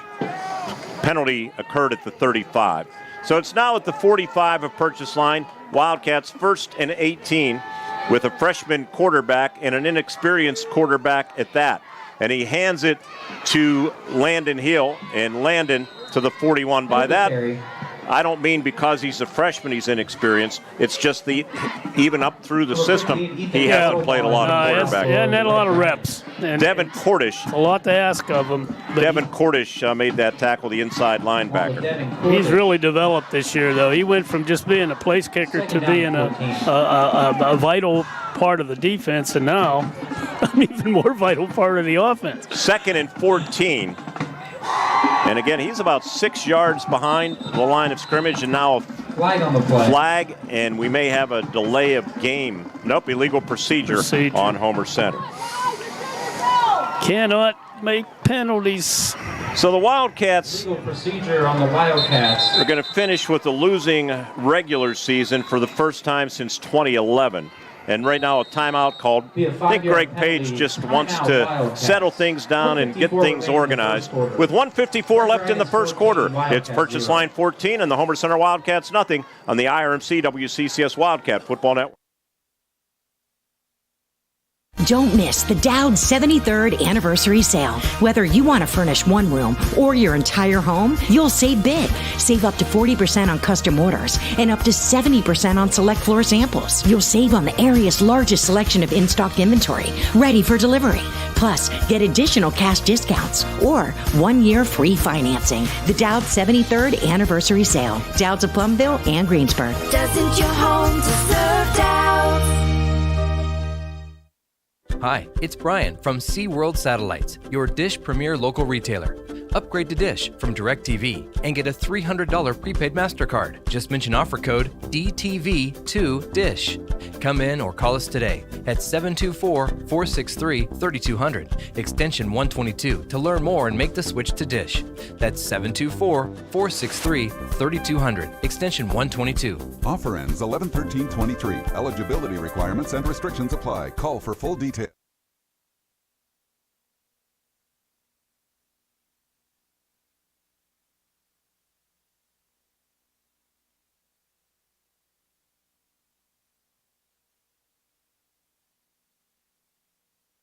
Wildcats with a 2nd down and 19 following the timeout, which followed the illegal procedure.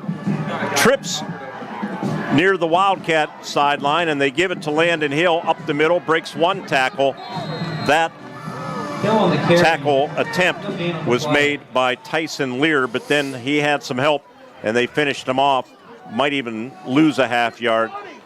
Just outside the 46-yard line. So we'll call it still 3rd and 19. Going to have to take a chance and allow Brady a opportunity to run the ball, pull that out. That was doomed from the get-go, and if he pulls it out, he might be able to get some yardage out here. End of the first quarter, North Catholic 21, Indiana nothing as their miseries continue. Oh, boy. 3rd and long, and they're going to allow Frazier to pass. He steps up in the pocket. He has good wills. Coming near sideline, 4 red jerseys or white jerseys after him, and he's going to run out of bounds. And finishing him off was defensive end John Hughes, or actually a cornerback Hughes is. But boy, there were 4 white jerseys in hot pursuit as Frazier got to the 41-yard line. We look at a replay on our monitor here in the booth, courtesy of John Smathers, our digital producer. And pressure off the edge and coming pretty clean and overrunning Frazier was Jalen Robertson. So they will punt, the Wildcats will.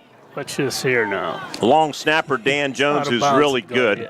The kick high and short, and Small allows it to roll, and it's going to roll inside the 5, and the Wildcats keep it out of the end zone, and it's picked up dangerously by Purchase Line. And Riley Cobaugh was the one that kept it out, and I think he made the tackle on Brock Small. Somebody crushed Brock Small that time. 33-yard punt. And the return, let's see, from the 1-yard line out to about the 6, it appears. It's an opportunity. The defense has to step it up. Now, I would crowd scrimmage here. I'd just leave maybe 3 deep and go with 8 people and just outnumber them. John Ellick entered the game with 827 yards passing. The only quarterback in Purchase Line history that dates back to 1955 to throw for 1,000 or more. Dave Brocious threw for 1,203 in 1990. On the carry for the Purchase Line Red Dragons, it was Jalen Robertson, and he gets up near the 10-yard line. They're going to put him down at the 9. Jackson Taylor and Eli Butterly combining on the tackle for the Homer Center Wildcats. 30 seconds remaining in the first quarter that's been dominated by the 6-2 Dragons. Get a guy like Elliott at quarterback. He's capable of doing anything from anywhere, so the secondary needs to be alert. I still think they need to crowd the scrimmage line if you're Homer, though. Pistol back is Small, and he takes the handoff, and Brock is dropped as he gets over the 10-yard line by Homer Center. And Butterly again on the tackle as the first quarter comes to a close. A good one for Purchase Line. They scored twice, and they lead Homer Center 14-0. First quarter presented by Friends of Jim Struzzi. Second quarter action right around the corner, right here on the IRMC WCCS Wildcat Football Network.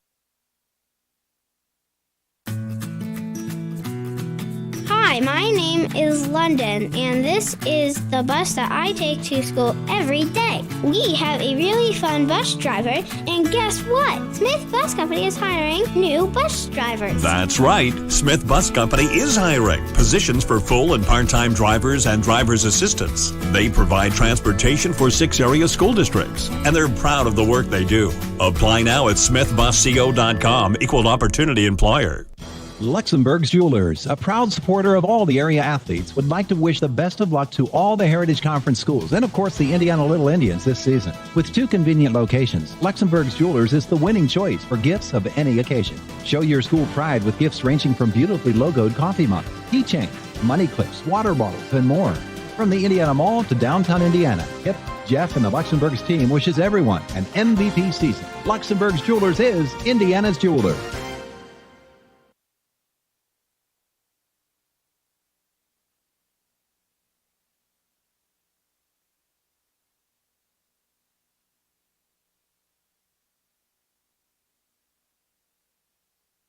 He scored on a first and goal, 4-yard touchdown run by Jalen Robertson. And then on a 1st and 10 after the Wildcats stalled, Brock Small took off on a 54-yard touchdown run. Jacob Mountain converted both extra points. We start the second quarter, and the Dragons are faced with a 3rd down and 5. The football at their own 11. Get to first quarter stats in just a moment. This has been the Achilles heel of the Wildcats. They can stop this play. Motion man behind the formation as Alec takes the direct snap. They want to run an option. He keeps it, and he's going to be stopped right near the line of scrimmage. Good defense by the Homer Center Wildcats. Eli Butterly, Caleb Palmer. Eli Butterly also finishing the tackle. Good job by the Wildcats, and they're going to force a punt. First quarter stats. Purchase Line ran 11 plays for 123 yards. Homer Center 14 plays, 63 yards. 54 yards rushing for Homer Center, 9 through the air, 96 yards rushing and 2 touchdowns for Purchase Line, 27 yards through the air. To punt for the Red Dragons, it's Victor Bartlebaugh, and the kick is away, and they're going to allow it to roll, and Will Jones watches it roll laterally toward the Purchase Line bench. 30-yard punt and no return. Time of possession, as there's a flag on the play too. 4:47 per Purchase Line, 7:13 for Homer Center. It's 4-down territory already for the Wildcats. They need to have a drive. Of course, the Dragons need to play good D again. Keep an eye out what that penalty might be. Haven't seen the signal yet. 30-yard punt for Bartlebaugh. Are they going to make them kick it again or just take the penalty? Illegal formation on the Red Dragons. So Homer Center discussing the option. Looks like they might make him kick it again. They would back it up to the 6-yard line. They are. They're going to make them. Let's see how far this. I don't know where the ball was. 11, so they'll back it up to the 6. Spot and a re-kick for the Red Dragons. Boy, if you're a Wildcat fan, a block here is something that you would certainly welcome.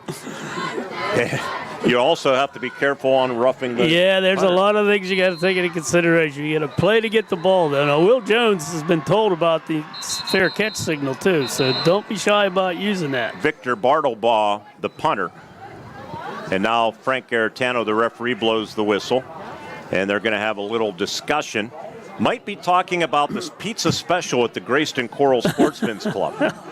It's a small 2-topping for just $7 tonight at the Grayston Coral Sportsman's Club. If you're watching on Renda Digital TV, they're delicious. They're scrolling it right now. Oh, that thin crust. That's what that is, too, the thin crust. It's fantastic.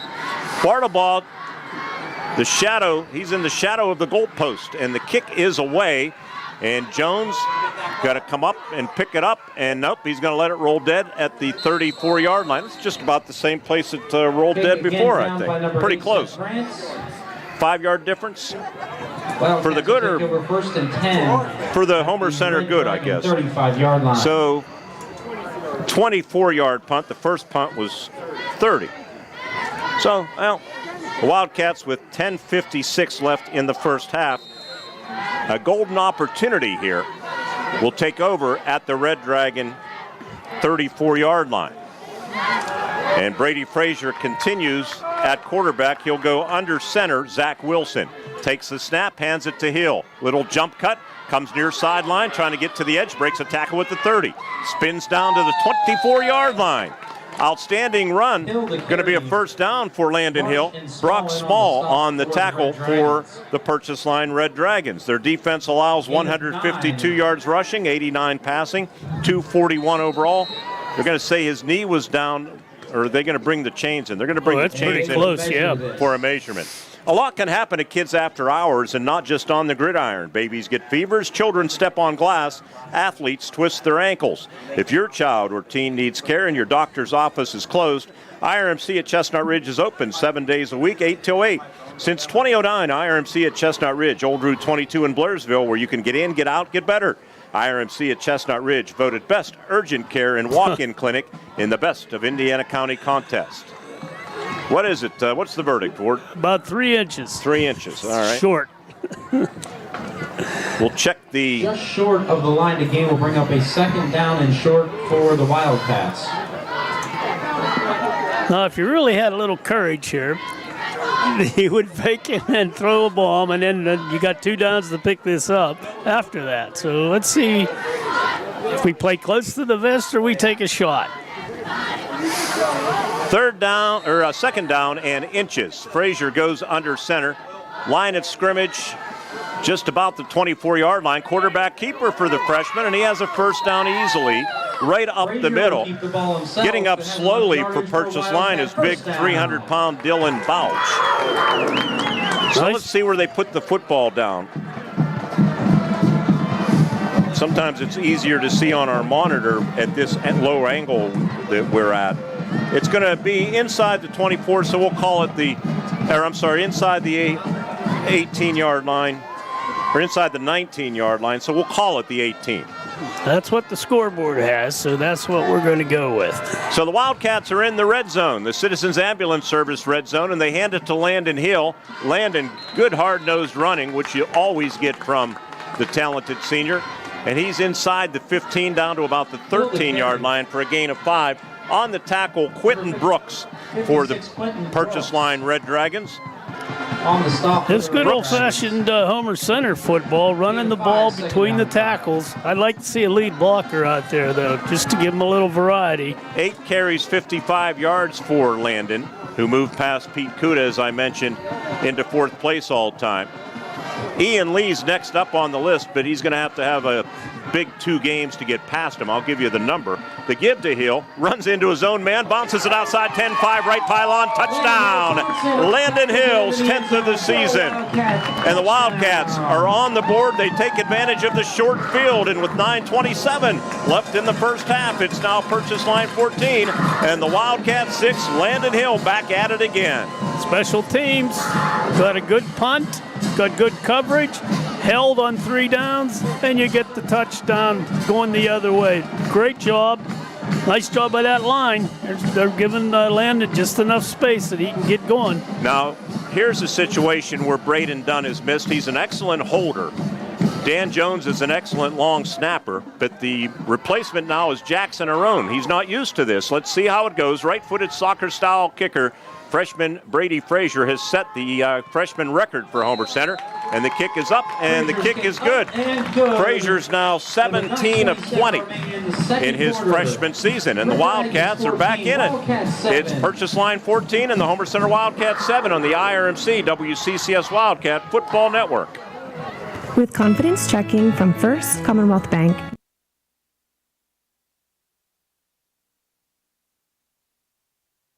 At IRMC, we have all of the necessary pieces in place to perform complex operations, including highly skilled and specially trained surgeons, their support team of experts, and advanced technology like the Da Vinci robotic surgical system. As a result, patients spend less time in the hospital, recover faster, and get treated close to home. So there's no reason to puzzle over where you should get your surgical care. The answer is right here at IRMC. Bad hair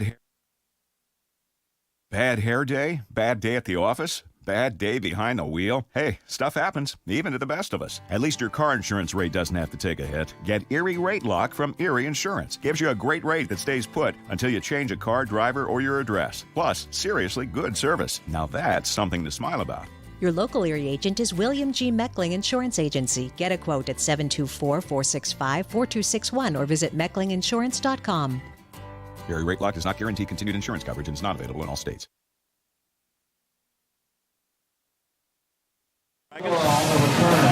And he's up over the 25-yard line, around the 29. We'll see where they put it down. Ocean Maritita on the tackle, and they do put it down at the 29-yard line.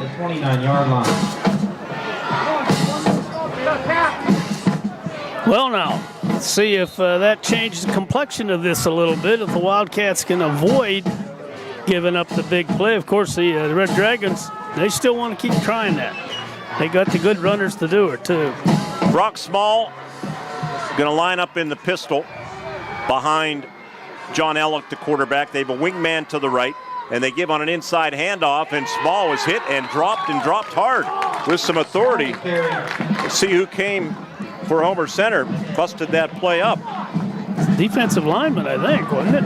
Let's see, here's the replay. 21, I believe that was. Caleb Palmer? No, Landon Hill, I think. Oh, Landon Hill got in there. Yep. He's doing some real run blitzes. They've done more of that, and I like it. And it pays off. Yeah, he gets into the backfield before they get started. Of course, if you miss, there's a big gap.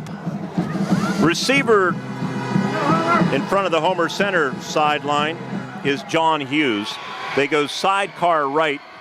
It's Brock Small, and Alec throws out in the flat, little bubble screen, trying to set it up for Jalen Robertson, but it falls incomplete. That time Alec threw it a little bit too tall, and the Red Dragons now faced with 3rd down and 12. So what looked like it was going to be pretty easy for Purchase Line has gotten a little interesting, a little dicey for the team wearing red and white. They're getting out of their rhythm a little bit. That pass, Alec, the young athlete that he is, that's not typical.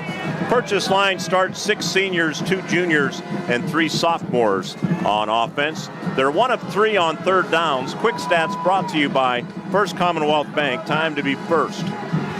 3rd and 12 from their own 27. 3 receivers to the right, slant in pattern, and it's caught. Caught by Marsh over the 40, 45, up to about the 48 or 49-yard line. Riley Cobaugh made the tackle, but the Red Dragons, for at least the 3rd time in this game, convert on a big 3rd or 4th down play. In this case, it was 3rd and 12, and they overcome it. Well, having that veteran quarterback, you could see that pass was thrown with authority, very confident. 21-yard pass play on 3rd and 12. Coach Page is not happy down below us.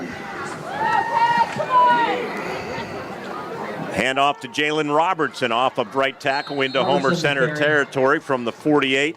He's going to get to at least the Wildcat 48. On the tackle for the Homer Center Wildcats, Josh Voluchik. Gain of 5, 2nd and 5. They give him the 47 of Homer Center, so it's a gain of 5. Into the game, Owen Misko as a receiver to the left. Power pistol, and they give, and good defense, and a flag flies. That usually means hold or face mask, but getting popped was Jalen Robertson. And let's see what the official, it's going to be holding, I think, on Purchase Line. Yep. Holding on the Red Dragons. So good defense by Homer Center. Yeah, it just seems like every 3rd play is a breakdown. The consistency has plagued Homer Center all season long. Now this is a good move. It was a good defensive effort right there, and they need a repeat of that.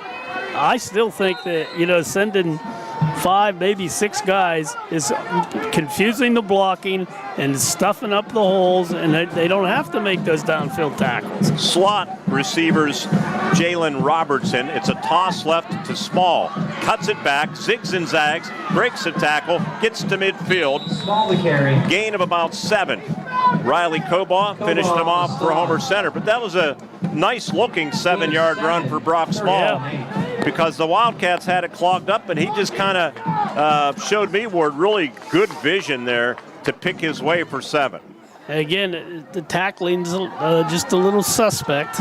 2 for 4 on third downs. Small's a good runner, though. Enters the game, Small does, with 849 yards rushing on 129 carries, a 6.6 average. Third down and 8. Alec boots to his right. Pressure coming, throws underneath, and it's caught right near that lead chain, and I think it's going to be a first down on the reception. Jacob Mountain for the Purchase Line Red Dragons, and Frank Garetano eyes it up. To me, it looks like a first down. Yeah, it's first. It is first down. So again, they convert a third down. Pretty well covered, but better thrown. And again, it's you stop 2, give up 1. You can't win doing that. 42-yard line. 8-yard pass play for the first down. If you're a Homer fan, you're hoping for some kind of turnover because you just seem unable to stop this offense. Almost halfway through this second quarter, 14-7 Purchase Line, and Alec hands it off to Jalen Robertson, and Landon Hill has him, and then some help comes. But he's inside the 40 to about the 38. That'll be close to a 4-yard gain. Gain of 4, second down and 6. Homer Center will finish the season right here on senior night. Only 5 seniors, so they can get an extra paragraph or 2 on their speech. Conemaugh Valley will be here. They're playing better. And Purchase Line, rival game. They'll host Penns Manor on their senior night next week. Second down and 5. Robertson in motion. They go toss left to Small. Small comes near side. Riley Cobaugh hits him and drags him down. Riley Cobaugh, Ocean Maritita in the neighborhood, but Riley did the dirty work there, didn't he? And limits him to a gain. He has good wheels, too. Well, if you saw that, that's why I'm giggling a little bit. I watched him from his deep safety position, and he was running in a straight line like a bullet, right to the place of the tackle. That's how you place free safety, boy. And he comes up, and when he hits you, you're going down. So look outward. It's third down. Yeah, here we go. It might be 4-down territory for these guys. I don't know. Yeah, definitely, I would say. Alec going to keep it himself and cuts it back, has a first down near sideline 30, 25-yard line, and making the tackle Ocean Maritita, but not before he picks up about 18 or 19 yards down to the Wildcat 17-yard line. They put it right on the yard marker paint. They, if you're watching the game and you're wondering why the numbers aren't filled in, I guess because of the dampness and the rain, they just couldn't get the job finished. But it's still helpful to have the numbers as they are. I thought maybe they went with neon paint or something like that, but that's not the case. Alec, a great athlete. You saw it in that run right there. They're in the Citizens Ambulance red zone, and the give to Small. Small breaks a couple of tackles. A flag comes in, maybe in the area of face mask, but I believe it is. We will see. He's inside the 10. By the way, Citizens Ambulance, becoming a member or donating is very easy this year. Look for the QR codes throughout the community. And if you're listening here at Memorial Field, they're on the ambulances too at all of the Indiana County football games and locations in the area over the next few weeks. QR codes can be scanned and will take you to the correct page to become a member. It's very easy. Community support makes Citizens Ambulance work. Small run, what we're to about first down and goal, it's like the 4-yard line. 4 yard. This is going to take a heroic stand by the Homer defense. They're just unable to stop. First and goal from the 5. Jalen Robertson, the handoff, runs through a tackle down toward the goal line. Touchdown. Jalen Robertson, his second touchdown of the night. And the Red Dragons have answered right back. It's 20-7 Purchase Line with 4:21 to play here in the first half as they drive 71 yards. The echoes of Vince Lombardi are ringing in my ears now. Everybody's grabbing, grab. And that's what was going on there. No tackling, just grabbing for him. He's running right through those. Jacob Mountain to attempt the extra point. Long snappers, Quentin Brooks, and the kick is up, and the kick is good. 4:21 remaining in the first half. It's now Purchase Line 21 and the Homer Center Wildcats 7. More football to come from Memorial Field in Homer City right here on the IRMC WCCS Wildcat Football Network.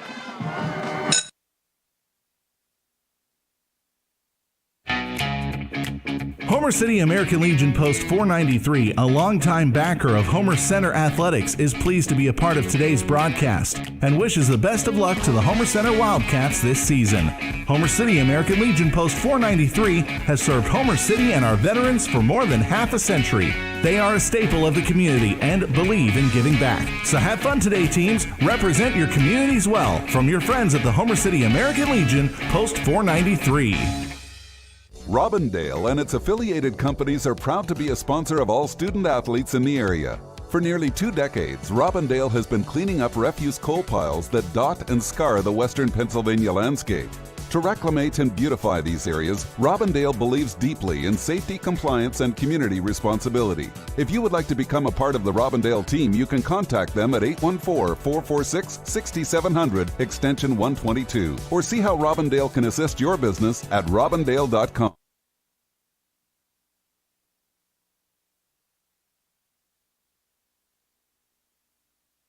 For purchase line, 12 plays, 71 yards. And that's how you win football games. Possess the ball, cap it off with a score. They were 3 for 3 on third downs. Picked up 3 first downs along the way. Brock Small, by the way, 9 carries, 102 yards already. Ouch. And that takes him up to 951 yards. He may reach 1,000 here tonight. Yeah, the way he's been running. So Jacob Mountain has the football teed up. Rain looks like it has stopped, although there is an umbrella. Maybe if there's a rain, misty. it's very, very light. Very misty-like. Field's in great shape, though. This is the first rain night at Memorial Field. Although there was a midget football game where they had some rain, but those 3rd and 4th graders don't do a lot of damage. Kick, far sideline. Is it going to go out of bounds? And it does. And the Wildcats likely will take it at the 35. Hey, I learned this courtesy of Ted Pretko, and I looked it up. Want to congratulate former Wildcat head coach Rick Faust on his induction to the Pennsylvania Scholastic Football Coaches Association Hall of Fame. Rick moved over to the Shippensburg area where he helps his son Eric coach the Greyhounds. So, media timeout on the field. So congratulations, Coach Faust. 4:21 remaining in the first half. Media timeout with purchase line leading 21-7 on the IRMC WCCS Wildcat Football Network. So what sets S&T apart from other financial institutions is that they are visionary. Now, we understand that it is partially about the numbers, but they know it's not just about the numbers. It's about the management team, it's about the strategic and business plan, it's about how the team is going to execute on that. In short, S&T gets it. Quite honestly, we couldn't have done it without S&T.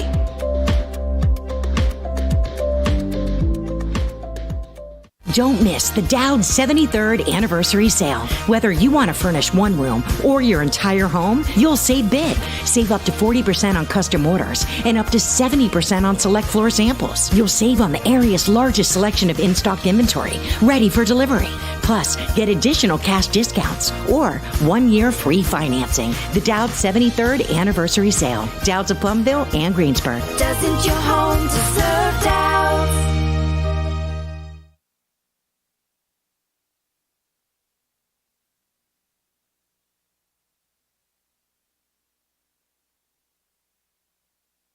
Home for the Wildcats. Brady Frazier hands it off to Landon Hill as we come out of the media timeout break, and Landon going to lose a yard back to the 34-yard line. On the tackle, Dan Boring for the Red Dragons. Boring, I'm sorry, Mark. Outside linebacker. Yeah, they're cheating up a little bit more because Brady's in the ball game, not used to throwing the ball. They're not going to respect the pass very much. Brady Frazier, the quarterback from the shotgun, looking to throw, throws it out, and it's deflected by Jalen Robertson. Trying to get it out in the flat to Landon Hill, but Robertson's got some size. They list him at 6'1", 195, and he got a pause. We look on our replay here in the S&T Bank broadcast booth. Yeah, that would have gone for probably a first down. But Brady's pass just tipped by Robertson. By the way, I was told unofficially that it's not a head injury for Braden Dunn, and there's a chance he could even come back. But you don't want to take any chance whatsoever. It's not worth it. 3rd down and 11 from the 34. And the snap a little wide, but Frazier keeps it, rolls to his left. He's going to keep it. And up the left sideline, I think he might have snuck his way to a first down with the good speed that he has. He can really motor. Happy motoring to a first down, I do believe, for Frazier. If they put it down on the paint, it's a first down. And they do. An 11-yard gain. We've seen some of that speed against the Wildcats all year long, and that was a time when the Wildcats displayed a little there, outrunning the defense and making that first down. And when you have speed, Ward, you got to use it, right? Oh, yes. Again, Rick Faust, I had it here, coached from 1980 to 1997. Coached your son, right? Yeah, both of them, actually. 102-71-3 record. For many years, flag and going to be a delay of game on Homer Center. For many years, he was Homer Center's all-time winningest coach until Coach Page came along. And Coach Page now 112 victories. He'd like to get 113. He's been stuck. Yeah. He's been in neutral, Coach Page. Yeah, he's been coaching hard this year. I'll give him that. Sure has. It's tough business, especially when your talent level's down. Greg Page, much like his father, in his first 16 seasons, this being his 17th, his teams finished 500 or better in 13 of those, and only 2 of those 13 were at 500. So a lot of winning. Throwing down the seam, and Will Jones can't catch up with it. Now there's a flag on the play, and it's going to be on Hughes, Denny, not even the intended receiver. Let's see, here's a replay. Pass interference on the Red Dragons. Oh, I see. There was an arm grab. Yeah, you're right. But the flag came here. The flag came toward the other receiver. I guess we're pointing, and the folks listening on radio can't see me pointing, can they? 15 yards from scrimmage. It's a 15-yard penalty for the interference. So, yeah, it should be a first down for sure. You got to take advantage of that. You don't get too many breaks like that. They were stalling out a little bit. So the Wildcats are in purchase line territory at the 45.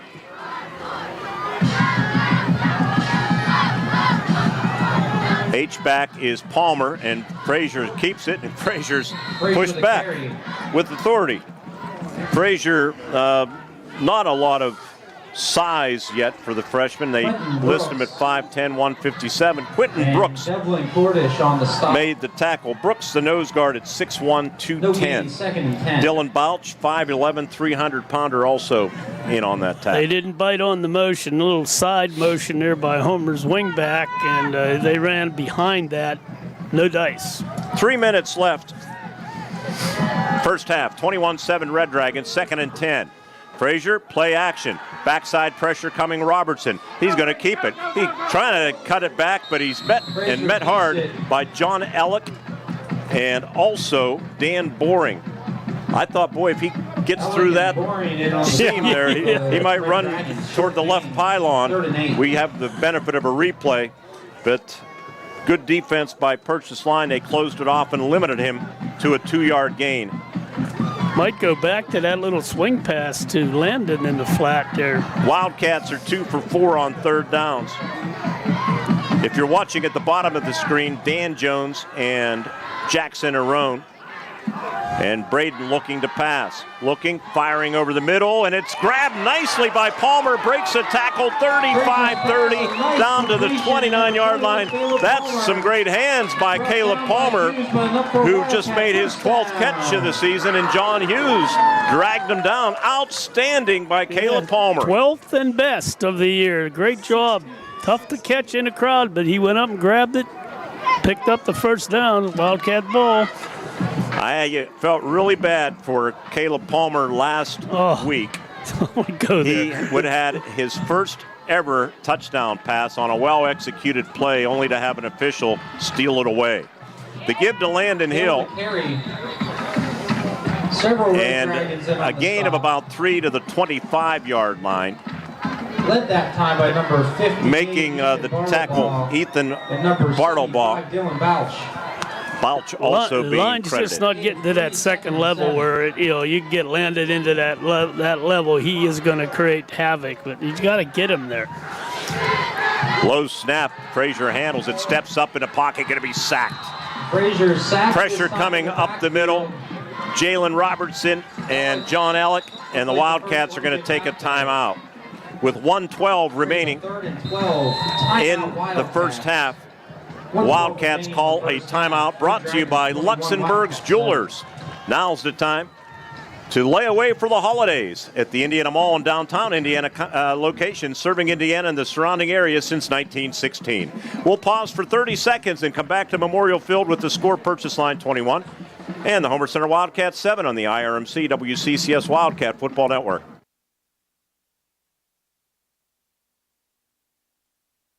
Luther Ford, one trusted name, two great locations. And right now, Luther Ford has the wheels and they're making deals. Buy a new 2023 Ford Mustang Mach-E and save $10,000 and everyone qualifies. Or lease a new 2023 Ford Escape Active all-wheel drive. Just $388 a month for 36 months with no money down.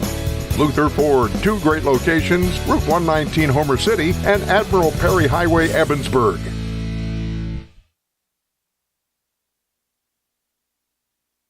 River Valley nothing. Cullen Nedridge, 2 field goals, 122 and 130-yarder. Cambria Heights 28, Conemaugh Valley's nothing. Penns Manor 14, Portage nothing at the half. 3rd down and 13. Frazier to pass. Good protection. Fires deep. Has a receiver out there. And it's caught. Touchdown to Will Jones for the Homer Center Wildcats. His 6th of the season. And needless to say, freshman Brady Frazier's first ever touchdown pass. And it's 21-13. Outstanding.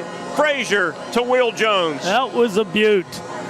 Brady Frazier is starting to make some inroads here as a 4-year quarterback, kicker. He is Mr. Touchdown, as the song goes. Beautiful pass. And he'll try to tack on the extra point. Snap put down by Jackson Arone, and the freshman Brady Frazier, little clenched fist pump for Frazier after that went through the uprights. He's probably more excited about the 32-yard touchdown pass that makes it purchase line 21 and the Homer Center Wildcats 14 with 66 seconds left in the half on the IRMC WCCS Wildcat Football Network. This is State Senator Joe Pittman, wishing all of our student athletes and their families every success. Friday Night Lights are always exciting, and I recognize how important it is for students to be involved in activities, whether it be in athletics or the performing arts. I salute not only all of our students, but also all who guide them, on and off the gridiron. And I wish all of our hometown teams the best of luck this season.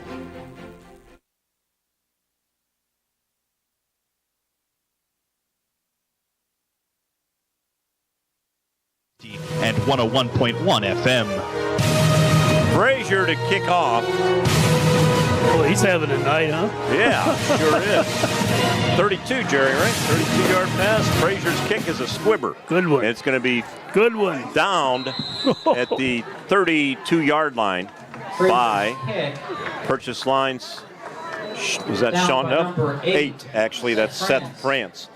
Drive summary for Homer Center, 9 plays, 65 yards, took 3 minutes and 15 seconds. Freshman quarterback Ward, 3 for 3 on 3rd downs. They picked up 4 first downs along the way. Really poised. And, here's where we don't want breakdowns now. If you're Homer Center, you've got to tackle. You got to keep everybody in front of you. Do not give up a big play. And there's some jumping around. No call. No flag. Greg Page is incredulous down there. And Alec to throw over the middle, has a receiver, that's Marsh, and Jackson Arone has Marsh. Play goes from the 33 up to about the 43-yard line, and it is 10 yards and a first down. Solid tackle by Arone. That's tough to defend those slants, especially when you got a guy like Alec throwing. but you don't let it get any more than they got. 50 seconds, clock running, timeouts. Purchase Line has 2 remaining. Trips at the bottom of the screen if you're watching. Alec throws over the middle. Hughes takes it in stride at the 48, to the 40, to the 35-30, 25-20, and they're going to force him out of bounds, but not before he gains about 37 yards. And the Wildcats just can't help themselves defensively. And Greg Page is just livid down here, and I don't blame him. You know, that's the one thing you had to prevent is the big play, and they gave up 50 yards in 2 plays. From the 33 to the Wildcat 21, just like that. And they started the clock on Purchase Line, of course, after moving the chains. And the Red Dragons now stop it. They have 1 timeout remaining. Jerry Fishley, 36 yards on that pass play. And, John, can we get one more or D, Ober running the controls now? Do we have another view of that replay? We'll take a look here. And Alec takes the shotgun snap. And good slant in. The flag. To Hughes. And he runs through 1 missed tackle there. And finally dragged down by Maritita, just way too easy. Ever seen a flag on a timeout? On Homer Center sideline, I'm making notes here, so we'll see what I would think that if there's an unsportsmanlike, it's going to go back to when Greg Page thought maybe there should have been a procedure penalty. Remember, who knows? Right at the beginning, but he was pretty upset, but more at his team than at the officiating. Fans, I want to tell you about Grand Beginnings Children's Center with 2 locations in Indiana. They're helping us to help the kids through Renda Media's 45th annual Teddy Bear Fund Drive, raising money to fund child health care at IRMC and Children's Hospital in Pittsburgh. Every Friday, we, of course, air 4 games across our Indiana County radio network. They donate $1 for every point scored in those 4 games. And through the first 8 weeks of the season, that total has reached $1,410. Renda Media says thank you, Grand Beginnings Children's Center, for helping us to help the kids as part of our 45th annual Teddy Bear Fund Drive. Boy, that hurts. So the Wildcats, on a timeout, get an unsportsmanlike penalty. Somebody needs to make a big play now. So they take the football to the, what is it, about the 11 or 10, 11-yard line maybe. Nope, it's not 10 because it would be 1st and goal. Alec to throw, and it's intercepted by guess who as a flag comes in. Brady Frazier with the interception, holding on Purchase Line. So the Wildcats get a turnover, and they have not had a lot of turnovers. There's other this year. flags There's here. another flag too. 2 flags at the bottom of the screen. Hope they don't offset. If you're watching, the flags are at the bottom of the screen. We could have offsetting penalties here. That was on these flags were on the opposite end of the field from where the pass was. On Purchase Line is the first sign, and personal foul on Purchase Line. So Homer Center is going to have the football.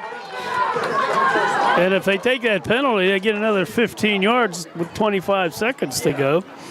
And Brady Frazier is excellent, by the way, at the 26-second offense. Yes. You think, huh?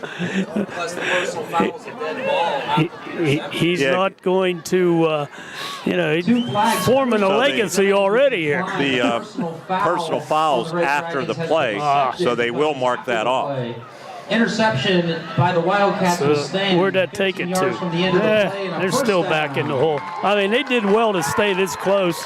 And as Denny told you, they're going to receive the second half kickoff mark. So just don't do anything dumb. So they take over with 26 seconds left at their own 23. You got to be proud of these guys. They do not give up. That's Homer Center's just their 7th takeaway all season, and really opportune in this football game by Brady Frazier. The give to Landon Hill. Landon coming near side to the 25, to the 30, through a seam to the 35, up to about the 37-yard line, where he's tackled by Brock Small and Devin Cordish. But a gain from the 23 to the 37-yard line. He's enjoying that. I got up. He's ready. Give me it again. Give me it again. You can almost see him saying that. 14-yard gain. Frazier throws too tall and almost intercepted by John Hughes. Hughes had just caught a big 36-yard pass. Ball put back down at the 38-yard line. So that pass play actually 15 yards from the 23 to the 38. Timeout called by Homer Center. We will keep it right here and tell you that October is Breast Cancer Awareness Month. IRMC's Comprehensive Breast Center provides you and your loved ones with comprehensive and compassionate care needed for total breast health. The team at IRMC are among the most experienced in the region. IRMC, in partnership with the UPMC Hillman Cancer Center, is at the forefront of breast cancer diagnosis and cares for their patients every step of the way, from prevention to diagnosis to treatment and ultimately recovery. Many area teams, including the Homer Center Wildcats, are wearing IRMC breast cancer awareness decals on their helmets this October to show their support. And looking down on the sideline, I see some of the Wildcat helmets with that breast cancer awareness sticker on the back side. Cheerleaders all have pink shirts on. It's been a good program for the month. Long first half here. Well, Coach, what do you do here? Throw the heave-ho? I imagine the Red Dragons are going to be about 20 yards deep, so nothing gets behind them, but we've seen weirder things. Line of scrimmage, the 38-yard line. Landon Hill, the sidecar to the right of Frazier, and he takes the handoff and drags a defender. And the Wildcats don't have a timeout, so the first half is going to come to a close. Ethan Bartlebaugh made that tackle for the Purchase Line Red Dragons. So the Wildcats make things interesting. Brady Frazier with some electrifying plays all over the yard here at Lincoln and Harrison Streets. And we have a football game as we go to break and get ready for our ITT halftime show. We'll recap the game for you, the first half, when we return and kick off our ITT pregame show with the score: Purchase Line 21 and the Homer Center Wildcats 14. You're listening and watching on the WCCS IRMC Football Network. We're the lifeblood of the community. It's so much more than just a job. So good patient care is providing top quality care, but also in a timely fashion. They don't need to go to Pittsburgh for that. They can stay right here in their backyard. So when a patient walks into your office, you receive them as your family member. A patient leaves my office feeling heard. And the focus truly is on what will get us our best patient outcome. The Twin Cities Event Hall is the perfect place to host your next special occasion. The event hall is located on the grounds of the Greyston Coral Sportsman's Club, featuring everything you need to make your next event shine. Inside the club, you can find members unwinding in the spacious bar and game room, enjoying great food and just gathering with each other, watching their favorite team. The Greyston Coral Sportsman's Club in Twin Cities Event Hall, voted best in Indiana County 2023. I'm Will Jones. I'm Ocean J. We never drop the ball on the field, and neither should you. Call Nick Moore for your Wallback insurance needs. Hi, I'm Nick Moore with Wallback Insurance, and I can help with all your auto, home, life, health, or business needs. You can reach me at 724-479-9378 at Wallback Insurance in Homer City, or get an instant quote at wallbackinsurance.com. At Grand Beginnings Children's Center, their focus is on growing and teaching children to be the best they can be. They know children need education, inclusion, and safety. Grand Beginnings has a mission to provide a warm and nurturing environment in which each child can grow physically, emotionally, socially, intellectually, and spiritually. Grand Beginnings Children's Center with 2 locations in Indiana, teaching children to shine since 1991. Call 724-463-1819. Find them at grandbeginnings.net. Did you know Citizens Ambulance Service is there for you 24 hours a day, 7 days a week? Did you know the annual Citizens Ambulance Membership Drive is starting? Be on the lookout for membership renewal envelopes in your mailbox. To become a new member, it's super easy this year. Look for the QR codes in the community. Just scan the code and it will take you to the membership page. Household memberships help cover the cost of being ready 24/7 for the community. Becoming a new member is easy this year. Citizens Ambulance Service, community support makes it work.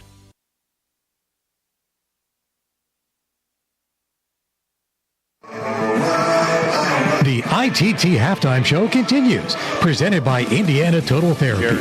World-class rehabilitation with 3 locations in Indiana County. Learn more at indianatotaltherapy.com. Field where the Purchase Line Red Dragons lead the Homer Center Wildcats 21-14. Want to tell you about the special at the Grayston Coral Sportsman's Club tonight. And if you're watching the game on Renda Digital TV, it's scrolling at the bottom of your screen right now. You can place your order for pizza, 724-479-3985. And tonight's special is a thin crust, small thin crust pizza, 2 toppings. I'm getting hungry talking about it because that's what they delivered up to the booth, Ward Hilliard. Yeah, I remember. Just $7. Specials every Friday night. The Wildcats specials at the Grayston Coral Sportsman's Club. They keep the pizza oven on until 11 o'clock. And again, you can place your order now or stop down at the club and order it and enjoy it right there and watch the game too. 724-479-3985.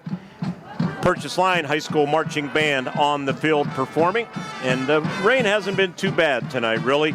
Let's recap this first half. Homer Center won the toss and deferred to the second half. Kicked off to Purchase Line. And like we did last week, we're going to just string all of the replays together and walk you through the first 2 quarters this way. And we do it with the help of our executive producer in the WCCS studios, Michael Burdick. Here we go. Robertson in the backfield, and they give it to him up the gut, and a gaping hole opened up by Xander Stifler and the center Dylan Bouch, and the Purchase Line Red Dragons draw first blood, driving 59 yards. It's 6-0 Purchase Line over the Homer Center Wildcats, and they hit a big 3rd and then 4th down conversion along the way. Pistol formation, and they give to Brock Small into the secondary to the 50, 45, 40, 35, 30, heading right toward the goal post down the center of the field, and he takes it 54 yards for a Purchase Line touchdown, and the Wildcats get victimized for a touchdown on a play over 40 yards for the 18th time this season, and there's 13 on the board for Purchase Line with 4:13 to go. It's 13-0. The give to Hill, runs into his own man, bounces it outside, 10-5, right pylon, touchdown. Landon Hill's 10th of the season. And the Wildcats are on the board. They take advantage of the short field, and with 9:27 left in the first half, it's now Purchase Line 14, and the Wildcats 6, Landon Hill back at it again. First and goal from the 5. Jalen Robertson, the handoff, runs through a tackle, down toward the goal line. Touchdown. Jalen Robertson, his 2nd touchdown of the night. And the Red Dragons have answered right back. It's 20-7 Purchase Line with 4:21 to play here in the first half as they drive 71 yards. 3rd down and 13. Frazier to pass. Good protection. Fires deep. Has a receiver out there. And it's caught.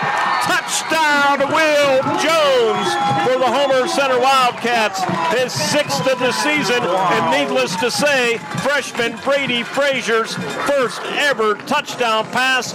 And it's 21-13. Outstanding Frazier to Will Jones.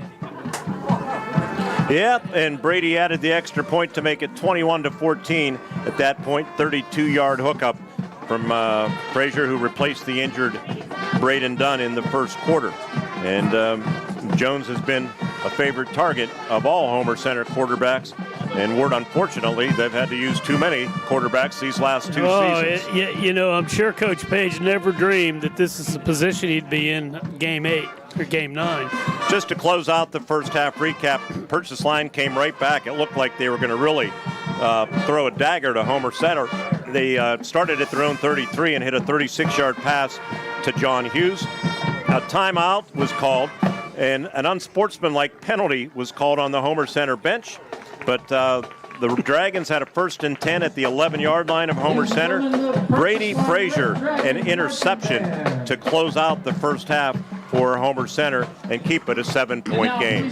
When we come back, Ward Hilliard will check the stats of this first half with Purchase Line holding a 21-14 lead at the break. Stats delivered by Jerry Rossi and our First Commonwealth Bank stat man, Mr. Rossi.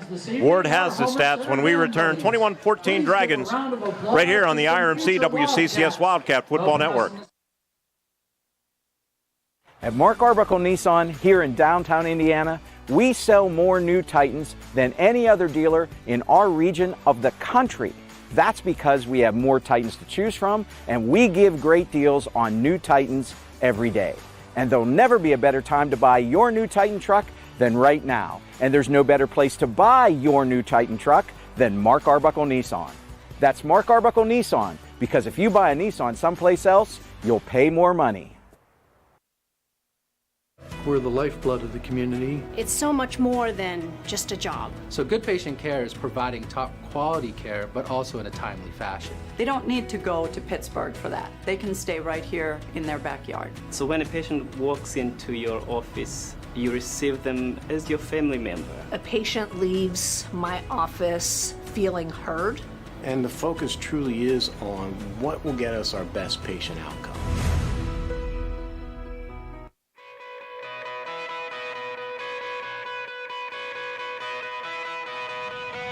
At Diamond Medical Supply, we're always on your team. No matter your sport, you can count on our support. With braces, bandages, biofreeze, and so much more, all to keep you in the game. We're a winning care solution, no matter what you play. Diamond Medical Supply, keeping you healthy this season because we care about care. Hi, my name is Zachary, and this is a bus that I take to school every day. It's a Smith bus. We have a really fun bus driver, and guess what? Smith Bus Company is hiring new bus drivers. That's right. Smith Bus Company is hiring positions for full and part-time drivers and driver's assistants. They provide transportation for 6 area school districts, and they're proud of the work they do. Apply now at smithbusco.com, equal opportunity employer. Hi, it's Brian from SeaWorld Satellites, your Dish Premier local retailer. Upgrade to Dish from DirecTV and get a $300 prepaid MasterCard. Just mention offer code DTV2DISH. Come in or call us today at 724-463-3200, extension 122 to learn more and make the switch to Dish. That's 724-463-3200, extension 122. Offer ends 11/13/23. Eligibility requirements and restrictions apply. Call for full details.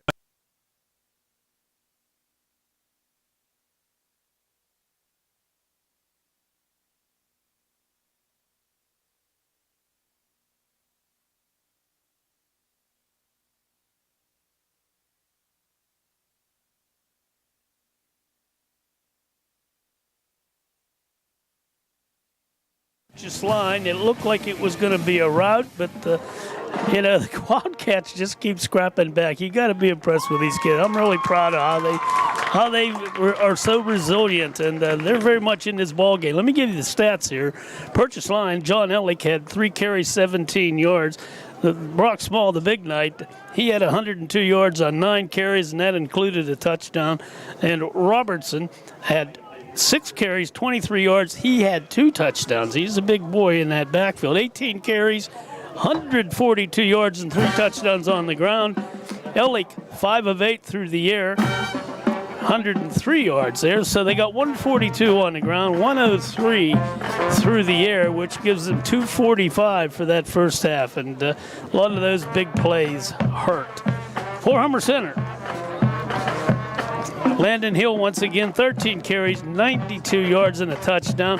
5 carries for Braden Dunn before he was injured. He had 14 yards. Brady Frazier, 6 carries. He had 16 yards. Homer had 24 attempts, 122 net yards and a touchdown. Through the year, combination here, 3 of 6 for the Wildcat quarterbacks, each of them having let me see who had. Dunn had 2 completions. Frazier had 1. Total of 57 yards, but a great touchdown pass from Brady Frazier to Will Jones, 32 yards in distance. That got the Wildcats within a score. They will receive the second half kickoff, and we, my friend, have a ball game. We sure do, 21-14, and these two teams have played a lot of outstanding games throughout the years, haven't they? We've seen a lot of wild woolly ones, didn't we? When we come back on our ITT halftime report, we will check the out-of-town scoreboard, including the biggest game in the Heritage Conference tonight, that being 6-2 River Valley up at undefeated United Valley. A lot of points in Double-A on the line. Really, even with a win, it's going to be hard for River Valley to jump into home field advantage, I feel.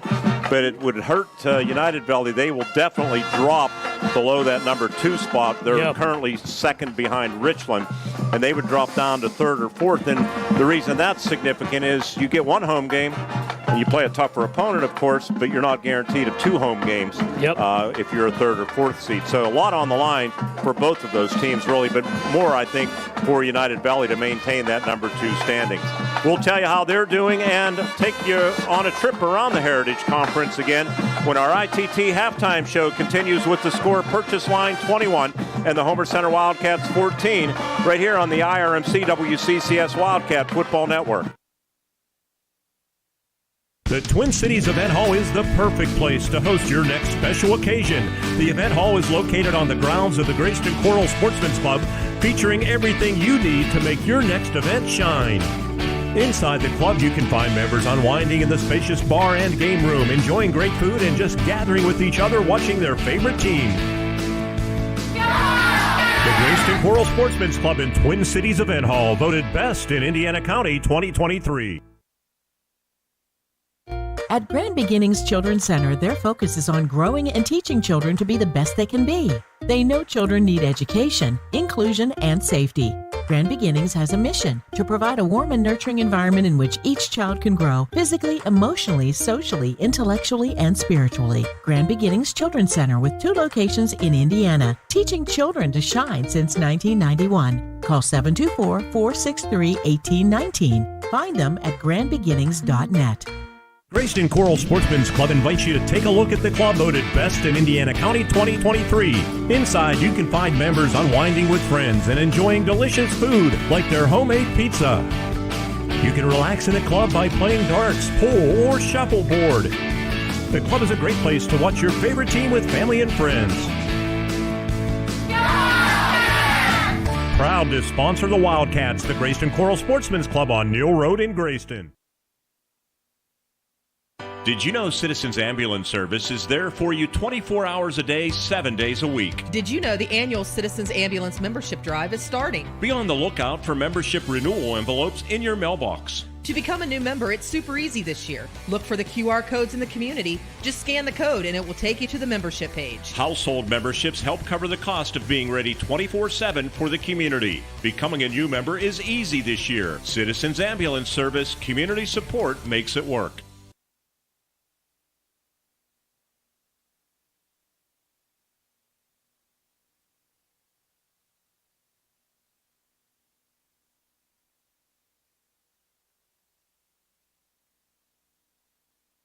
Memorial Field, 21-14 Purchase Line leading Homer Center at the break. The Wildcats will get the ball to start the second half.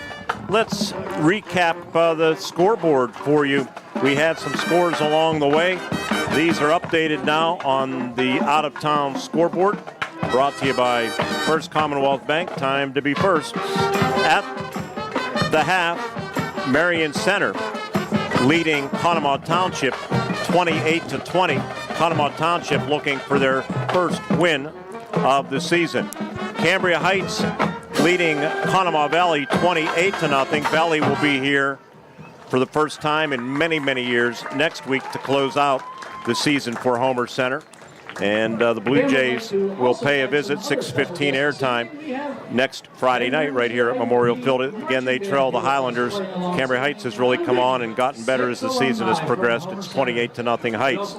Northern Cambria Ward all over West Shamokin at the break, 27-0. Whoa. What a job Sam Schutte has done. That's amazing. All the injuries he's had, and that team has just hung together and beaten some good teams this year. Penns Manor 14, Portage 0 at the half.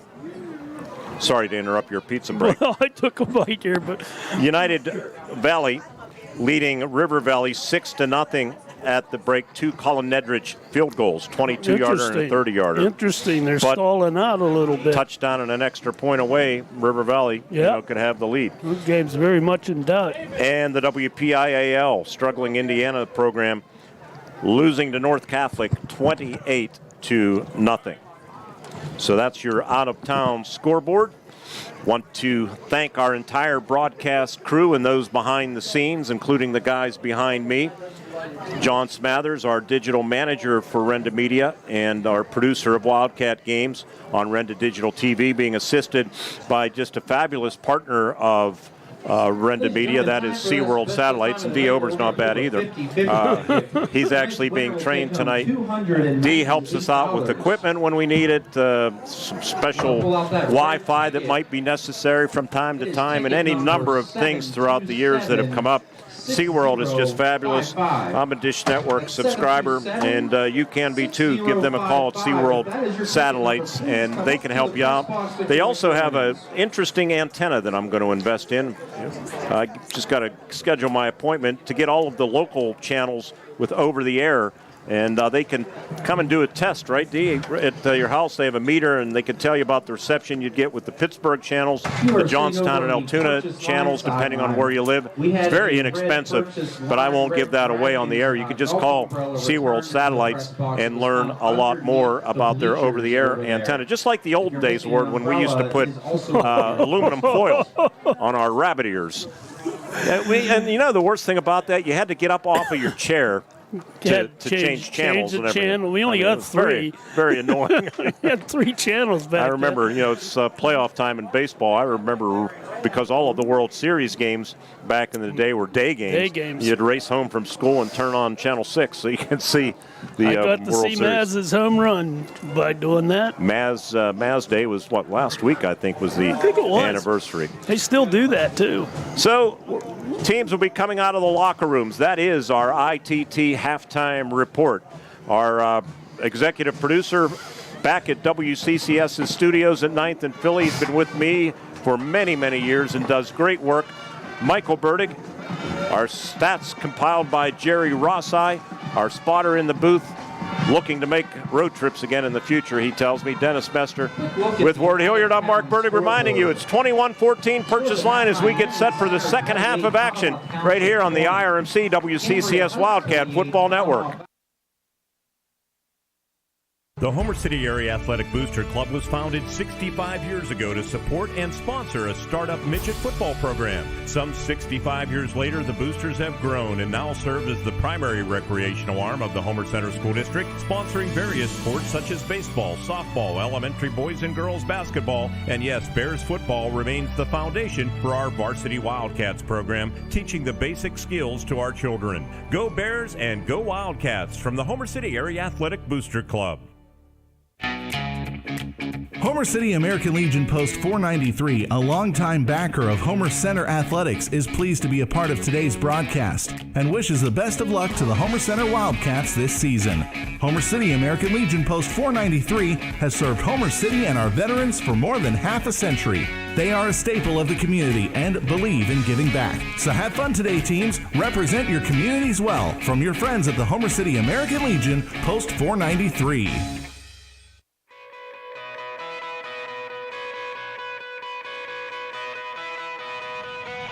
At Diamond Medical Supply, we're always on your team. No matter your sport, you can count on our support. With braces, bandages, biofreeze, and so much more, all to keep you in the game. We're a winning care solution, no matter what you play. Diamond Medical Supply, keeping you healthy this season because we care about care. Dan in a van hasn't returned your call? Chuck in a truck can't get there for 2 months? Stop dealing with fly-by-nighters and call a company that's fully capable for all your plumbing and heating needs. Joyce Plumbing, Heating, and Air Conditioning Incorporated. Joyce Plumbing, Heating, and Air Conditioning Incorporated is on call 24/7, 365 days a year. Visit us at joyceplumbing.com. That's joyceplumbing.com. Joyce Plumbing, Heating, and Air Conditioning Incorporated, the best place in town to take a leak. PA 042115.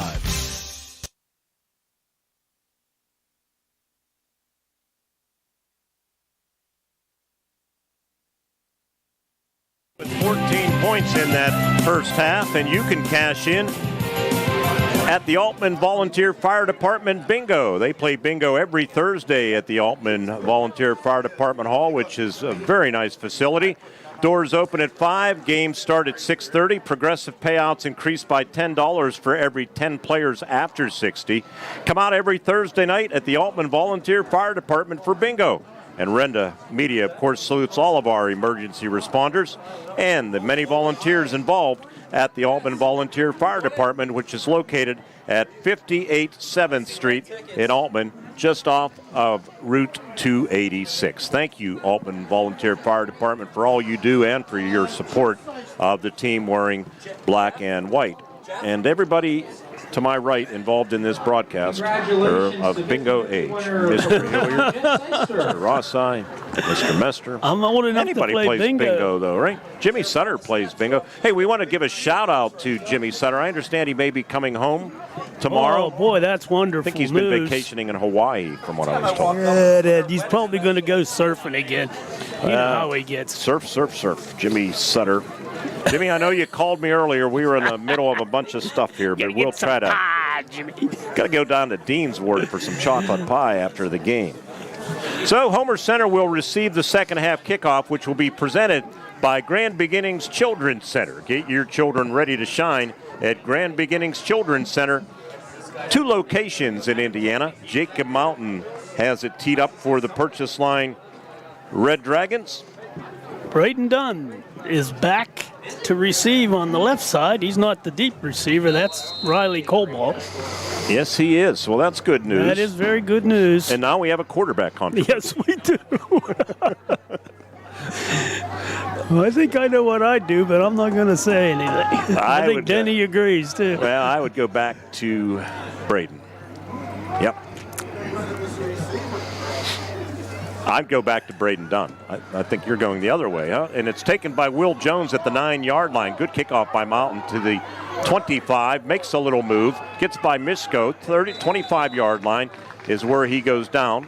Pretty good return because that kick backed him up with his. Yeah, and you catch it going backwards, you get a figure. You got another 3 or 4 guys going to be bearing down on you.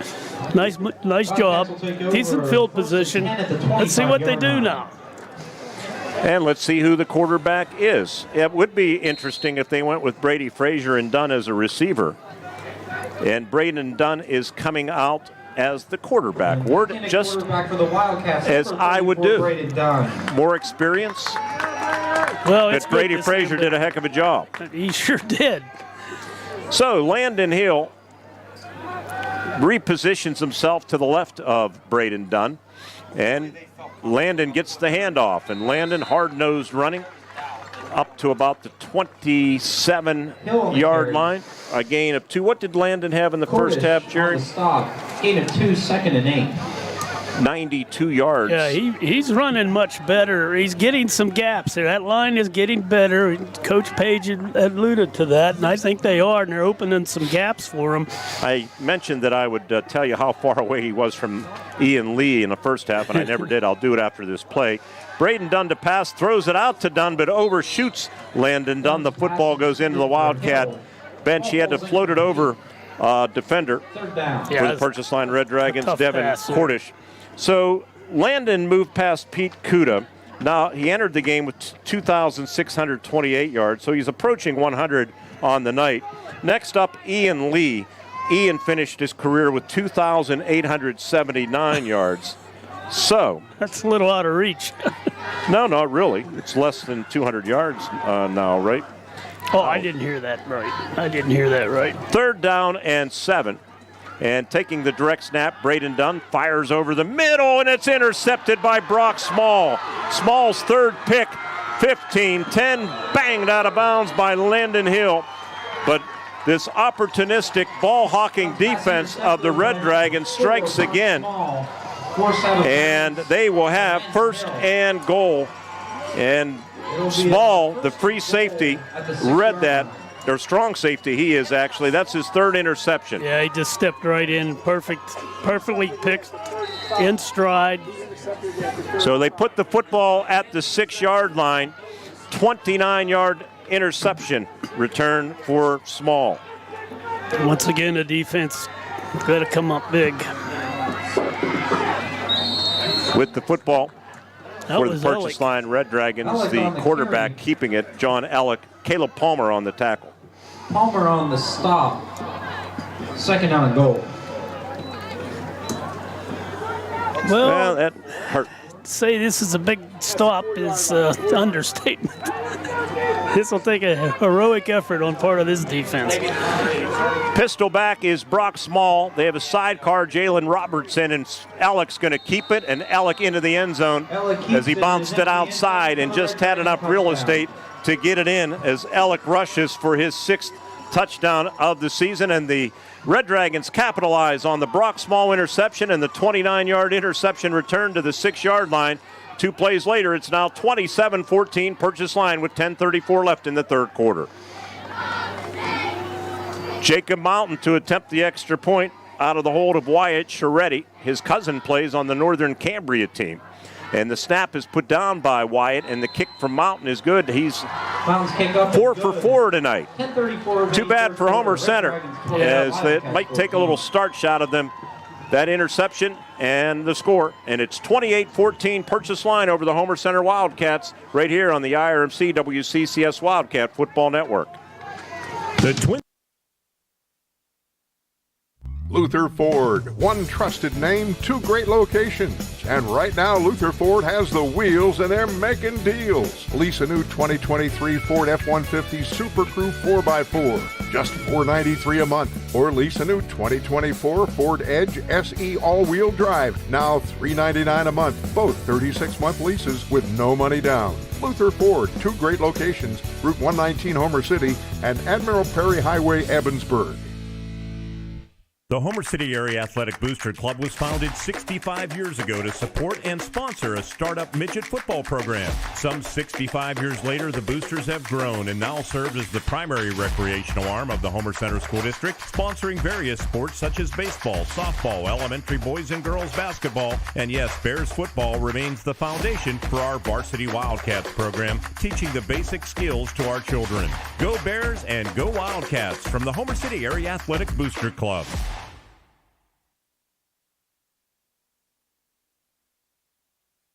Seconds, John Alec, 4-yard touchdown run, and it's 28-14 with 10:34 remaining, and Jacob Mountain has the football teed up and approaches end over and kick, and it's taken at the 10-yard line by Riley Cobaugh to the 20, to the 25, and he's meeting some stiff resistance from the white jerseys.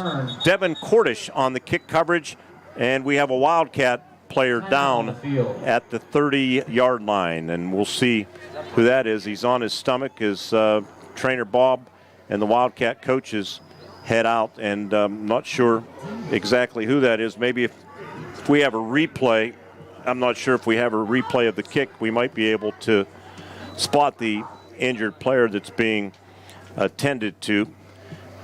Purchase line leading 28-14. We do not have a replay, but we will take a timeout with an injury on the field. 10:28 remaining here in the 3rd quarter. Concern for a Wildcat player that, quite frankly, we're not sure who that is at this point, and we'll see when we return. 28-14 Red Dragons over the Wildcats on the IRMC WCCS Wildcat Football Network. Introducing the new Colonial Advantage at Colonial Auto Group. Our complimentary program with every new and used vehicle. 1 year of no-charge maintenance, meaning you can enjoy your new vehicle and let us take care of the rest. Plus, a lifetime warranty. That's a $2,500 value. The Colonial Advantage program is our way of giving you peace of mind with every Colonial vehicle purchase. Colonial Auto Group, home of the Colonial Advantage. Visit shopcolonialcars.com. Robindale and its affiliated companies are proud to be a sponsor of all student athletes in the area. For nearly 2 decades, Robindale has been cleaning up refuse coal piles that dot and scar the western Pennsylvania landscape. To reclimate and beautify these areas, Robindale believes deeply in safety, compliance, and community responsibility. If you would like to become a part of the Robindale team, you can contact them at 814-446-6700, extension 122, or see how Robindale can assist your business at robindale.com.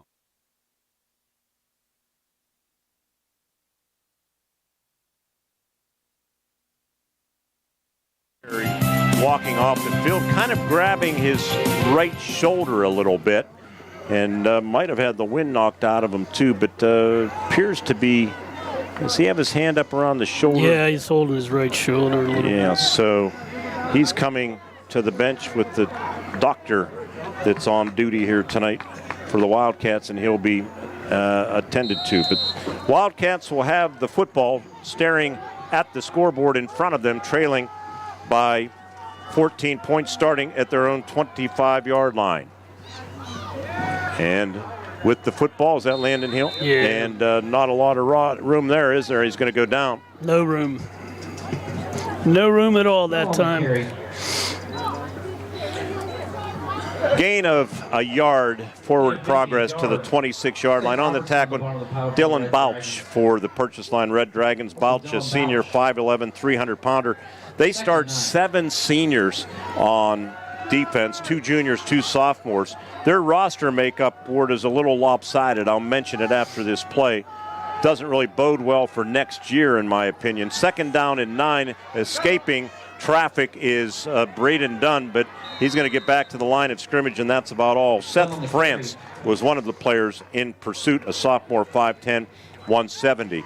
Purchase Line, they have a total of 37 players on the roster, which is good. Yeah. 10 of them are seniors, only 5 juniors. So they're going to be a pretty young team. Be like next Homer year. Center was this year. 13 sophomores and 9 freshmen. I'll tell you something that amazes me each week when I do prep work. 3rd down and 7, and the snap is bobbled, and Braden jumps on it, but he's going to lose yardage back to the 22 or 23-yard line. When I update rosters from week to week, going back looking at 2022 rosters, I am amazed how many players, underclassmen, do not show up on the 2023 roster. Yeah, they drop out for some reason. Hate to see that. Brady Frazier, the punter, I'm not sure where Brock Small thinks he's going to kick it, but he is deep, really deep, and he's going to come up and field it on a hop and gets to midfield to the 45, hurdles over a tackler and into the Homer Center bench. So good return. He did come up and attack the football because he was really, really deep on the positioning. And Josh Voluchik made the tackle, forcing him out of bounds, but a 33-yard punt and a return of about 24 yards, call it. Yeah, not much of a net in that one. And again, the defense, this is 4-down territory for Purchase Line. They could pretty much ice the game here. Purchase Line at the Wildcat 36-yard line. They give on a jet sweep, and Bartlebaugh with the football. And Bartlebaugh going to be close to 1st down yardage, maybe a yard shy. Victor Bartlebaugh, 6'1", 165-pound sophomore. Some of these sophomores, because of the lack of depth in the junior class, they lose Edwards, a senior linebacker and lineman. They lose A.J. Chambers, just a dynamic football player. And you have to plug in sophomores. It's a big difference. They're gaining experience, so that is in itself a blessing.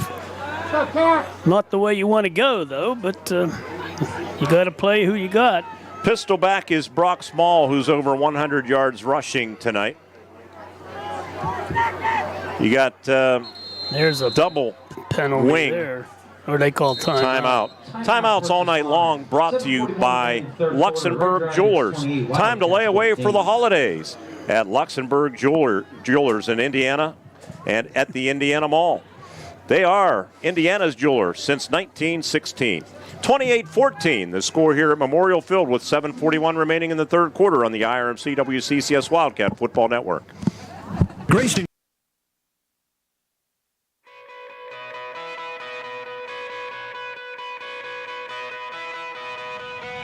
At Diamond Medical Supply, we're always on your team. No matter your sport, you can count on our support. With braces, bandages, biofreeze, and so much more, all to keep you in the game. We're a winning care solution, no matter what you play. Diamond Medical Supply, keeping you healthy this season because we care about care.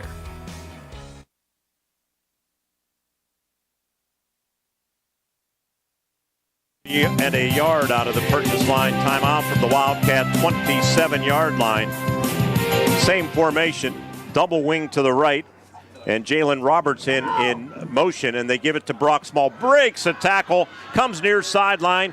Riley Kobaugh finally drags him down inside the 20 at the 19-yard line. Boy, the Wildcats had a shot at him at the line of scrimmage, and he ran right through 2 or 3 tackles and has a first down, a gain of 8 to the 19-yard line. They are in the Citizens Ambulance red zone, and if you're watching, you see the Citizens Ambulance on your screen, and you can become a member. Very easy this year. Just look for QR codes throughout the community. Community support makes it work, and they need all of our support. They need all of us becoming members at Citizens Ambulance Service. 1st and 10 at the Wildcat 19. Ball on the left hash. Alec gives on a counter, and with the football is Jalen Robertson, and there's some pad popping I can hear in my headset. Braden Dunn, Landon Hill, and also Eli Butterly. Yeah, I can hear those pads worn in my headset. No gain. Pretty prominent. You heard them up here. Crowd mic out on the ledge here at Memorial Field, picking up the pads popping, and that was some contact. Yeah, if it's going to be any kind of a game, the Wildcat D has to stop this drive. Hoagie delivery right to the booth, Dennis. Well, I'm telling you. Alec going to keep it. Cuts it up down to the 15, maybe the 14-yard line. And it'll set up third down. On the tackle, Riley Kobaugh of the Homer Center Wildcats has had another good game. We're backing up last week's performance. He's always around the ball. Alec on the carry. Football at the 14-yard line. 3rd down 5. 3rd down and 5 to go. Halfway through this third quarter, 28-14 purchase line. Window dressing receiver to the left is Owen Misko. They have trips to the right in front of their own bench. And Alec going to keep it again. Option left to Small. Small to the 15 to the 10. And he's dragged down by Homer Center's Voluchik on that tackle. Sean Voluchik. And let's see where they spot the football at the 10-yard line. So it'll be 4th down and a yard. Clock continues to churn with 5.5 minutes remaining in this third quarter. If you're Homer's D, you send the house. You got to stop this play. The Hens have got to be very aggressive. 4th down and a yard. Ball on the left hash, wide side of the field toward the purchase line bench. They operate toward the north end zone, or right to left if you're listening on your radio dial. Pistol back is Brock Small, and timeout going to be called by purchase line again. It's always good to be ranked number 1. The gold standard of care at IRMC at Chestnut Ridge and Blairsville is once again not gone unnoticed. IRMC at Chestnut Ridge was voted the best urgent care and walk-in clinic in the Best of Indiana County contest. And it's no wonder at UrgiCare they will fast-track you and get you quick access to their team of medical experts. Highly trained and ready to treat all minor injuries and illnesses. Open 7 days a week from 8 till 8. And located off of Old Route 22 in Blairsville, where you can get in, get out, get better, a part of the IRMC family. Better health, better life. So the Red Dragons wanted to talk things over. 4th down and 1. We mentioned the Grayston Coral Sportsman's Club. They present our video stream, of course. Can't do it without them. And in Coral, you have the Coral Grayston Volunteer Fire Department, and it's Hoagie Weekend. Did you pay the man yet? You paid him? Ward, did you pay up your debts? I didn't pay because I didn't know I was getting a delivery here. Oh. I don't have any money with me. Oh, why would I need money? Convenient excuse. Well, they don't give them away. I know they don't. We get them quite often. Yes, you do. You're a loyal customer.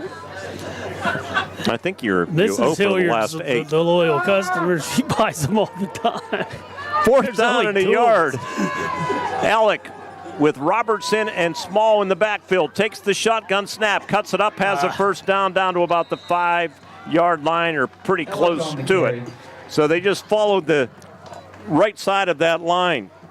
Dylan Bouch, the 300-pound center. The right guard is Quentin Brooks, a 210-pound senior, and Devin Cordish, the right tackle. And they opened up enough space for Alec to pick up the first down +4 to the 6-yard line where it's first and goal. Yeah, well, Alec's such a good athlete. It's pretty much guaranteed they were going to pick that up, and then he did so.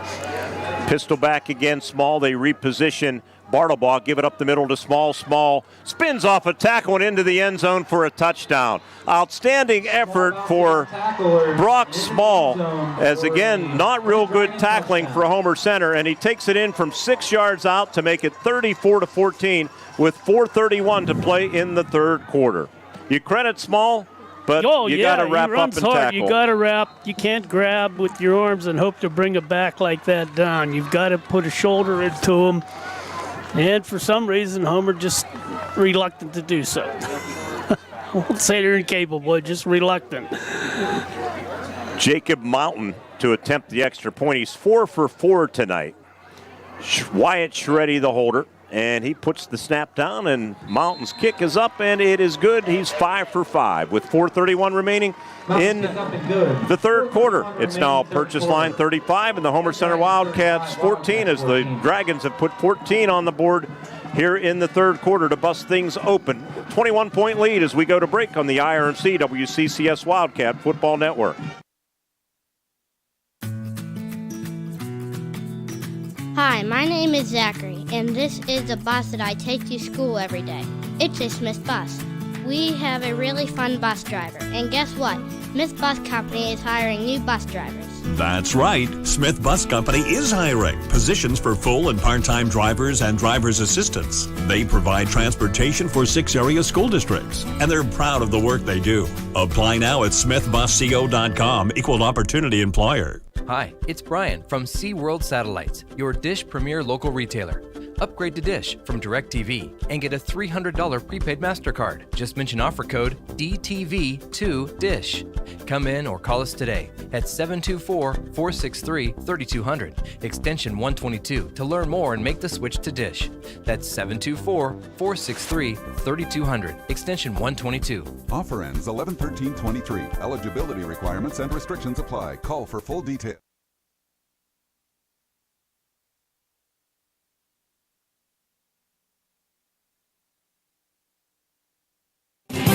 Got cash going here.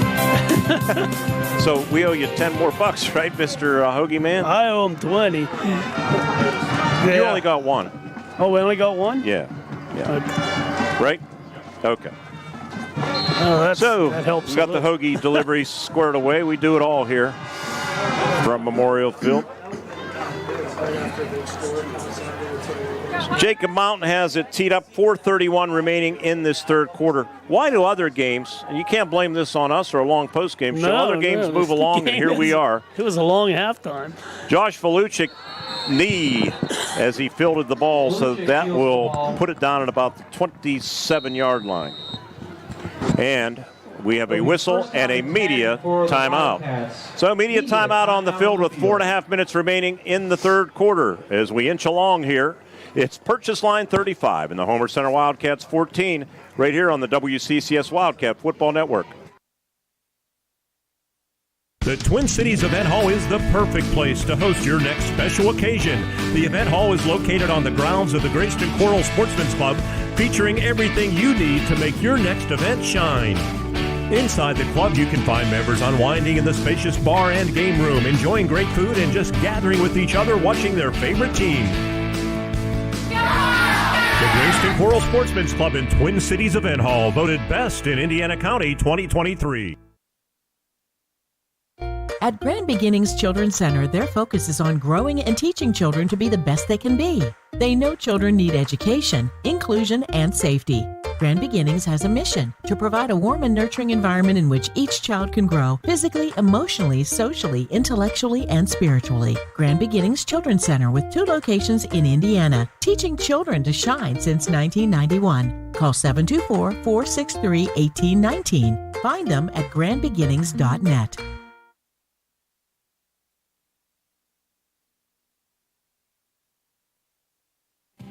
So the Wildcats will take over at their own 27-yard line, and they come out in an I formation with Isaiah McCracken, the fullback, and Braden Dunn under center, and they give to Landon Hill, and stiff-arming a couple of defenders, Landon over the 30, up to about the 33-yard line. So a gain of 6 yards on the tackle, Devin Cordish of the Purchase Line Red Dragons. Out-of-town scoreboard. End of 3, Northern Cambria 41, West Shamokin nothing. End of 3, River Valley 7, United Valley 6. Final score, Penns Manor 22, Portage nothing. Give to Hill again. Hill up close to that lead chain, but he's going to be, I think, at least a yard shy. Getting up off the bottom of the pile for the Purchase Line Red Dragons, Xander Stifler. Final score, Cambria Heights 41, Conemaugh Valley 16. Conemaugh Valley here at Memorial Field to close out the season for both of those teams next weekend. 3rd down and a yard, Dunn again going under center. Zach Wilson, quarterback keeper, and boy, there's a quick burst. Braden's an excellent athlete, and he needed 1, and he got about 6. Tyson Lear on the tackle for the Purchase Line Red Dragons. So from the 36, he gets to the 43. That's a 7-yard pickup. And Zach Wilson paving the way at center. Somehow I lost my chart. First, my lineup chart. The give to Landon Hill. Landon bulldozing his way right near the HC logo. And goes from the 43 to the 47. We'll call it a gain of 4. Dylan Bouch on the tackle for the for the Purchase Line Red Dragons. Landon Hill now 108 yards rushing on 18 carries. He's well over 500 carries in his career now. Wow. 2nd down and 6. The fullback McCracken slipped, and they give it to Hill, and it's going to work. 45 of Purchase Line, stiff arms Bartlebaugh, and finally goes down at the 39, maybe even the 38-yard line. Let's see, they're going to put it down at the 39. So 14-yard gain for Landon, who's enjoying another big night here. Landon entering the game 534 carries for 2,628 yards. Dunn under center. They feed it to Landon again, and a little stutter step move at the line of scrimmage. Stop and go, and he goes for positive yardage again down to the 35-yard line of the Dragons. Stopped by Devin Cordish, the middle linebacker, 3rd on the team entering the game with 49 tackles and an interception. So the Wildcats, with 1:50 remaining in the 3rd quarter, moving the football, a drive that started at their own 27-yard line. They stack the middle, Purchase Line does, and they stop Hill for no gain on that play. Hill again. Once again, you got to read the tendencies of the defense, and they're creeping up each play as long as Landon's running the ball like that. So Landon entered the game after moving past Pete Kuda into 4th place all time. He was 251 yards behind Ian Lee. So he's about he's halfway there. He may make it then. Next week, he stays healthy. 3rd down and 6. I formation, double tights, and play action pass. Braden looking, Braden throwing deep for Caleb Palmer. That's going to be interference as he had his back. Oh, there's no flag on the play. Oh, there goes Coach Page. He had his back. Here's a replay. Oh, that's blatant. And, oh, boy, that's face guarding. He never turned around at all, Bartlebaugh. And how could you miss? He was right there. The official was standing right there. A good replay. Thank you, Diober, for that replay. I give him the toss-ups, but, when it's obvious, you got to make a call. And that's a shame. Timeout called by Homer Center. Well, the official missed that, but you can't do anything about it. With 63 seconds left in the first quarter, timeout on the field. It's 35-14, Purchase Line leading Homer Center on the IRMC WCCS Wildcat Football Network. Grayston Coral Sportsman's Club invites you to take a look at the club voted Best in Indiana County 2023. Inside, you can find members unwinding with friends and enjoying delicious food like their homemade pizza. You can relax in the club by playing darts, pool, or shuffleboard. The club is a great place to watch your favorite team with family and friends. Proud to sponsor the Wildcats, the Grayston Coral Sportsman's Club on Neal Road in Grayston.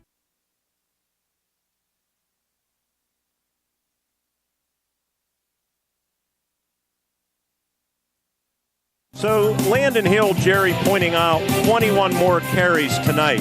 So in his career now, he's carried 555 times. The all-time leader, Pete Kuda, 588 rushes in the 3 seasons that he played, Ward. So 4 more carries, and Landon will be the all-time toter. I believe he's going to make that. Yeah, I would say so. Braden Dunn on 4th and 6.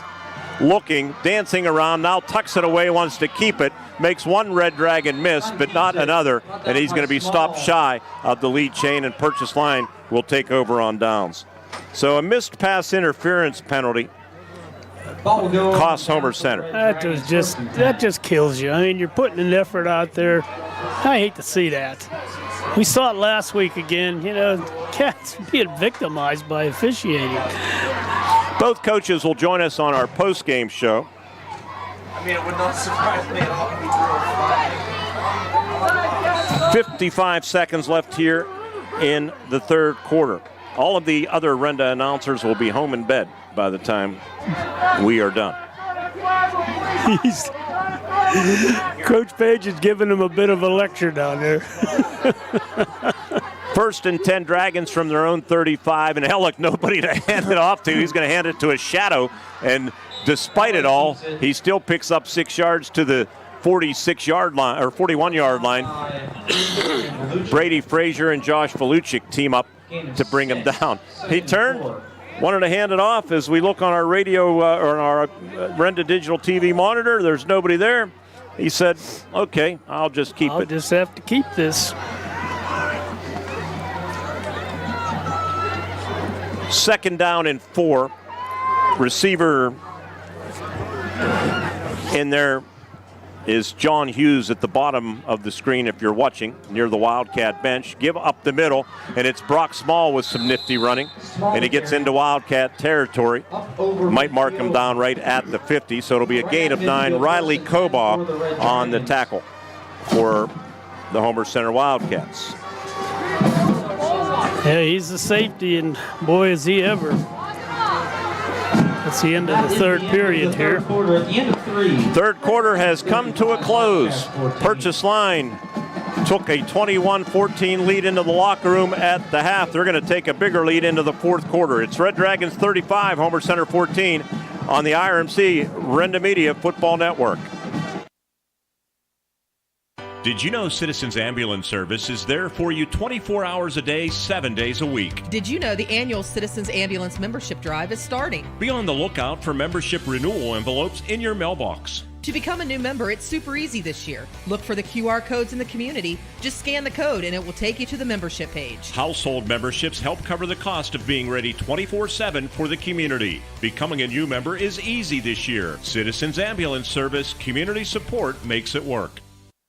The Homer City Area Athletic Booster Club was founded 65 years ago to support and sponsor a startup midget football program. Some 65 years later, the Boosters have grown and now serve as the primary recreational arm of the Homer Center School District, sponsoring various sports such as baseball, softball, elementary boys and girls basketball, and yes, Bears football remains the foundation for our Varsity Wildcats program, teaching the basic skills to our children. Go Bears and go Wildcats from the Homer City Area Athletic Booster Club.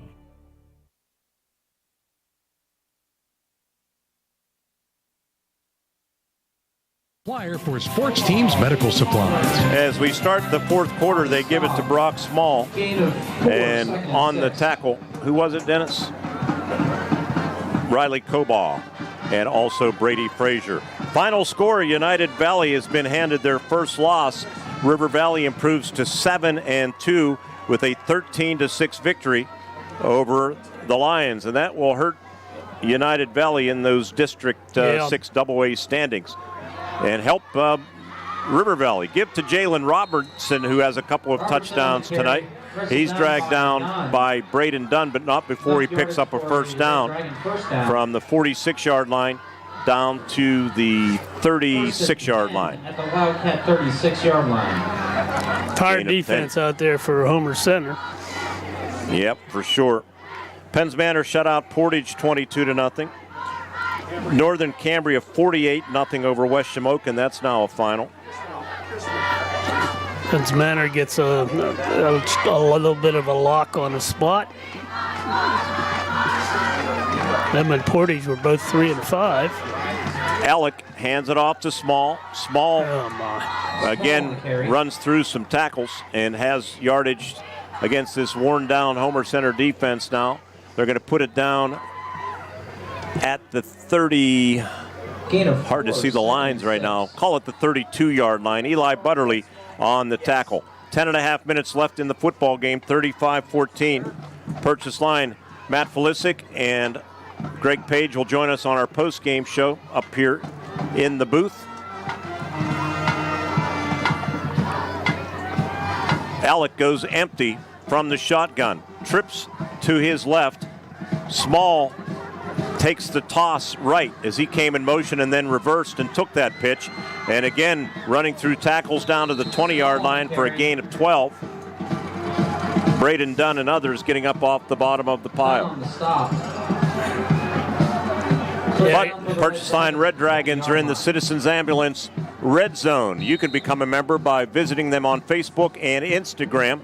Look for that barcode, too, throughout the area, throughout Indiana County, and become a member of Citizens Ambulance. Community support makes it work, and the ambulance down in the end zone on the far side of the field behind the scoreboard here tonight. 1st and 10 from the Wildcat 20. Jalen Robinson slipped, I think, and then met some good opposition in the form of Jackson Taylor, a 5'10", 226-pound sophomore who has showed some promise here this season, Ward, from time to time. Yeah, get loss of a yard. Our young line is improved.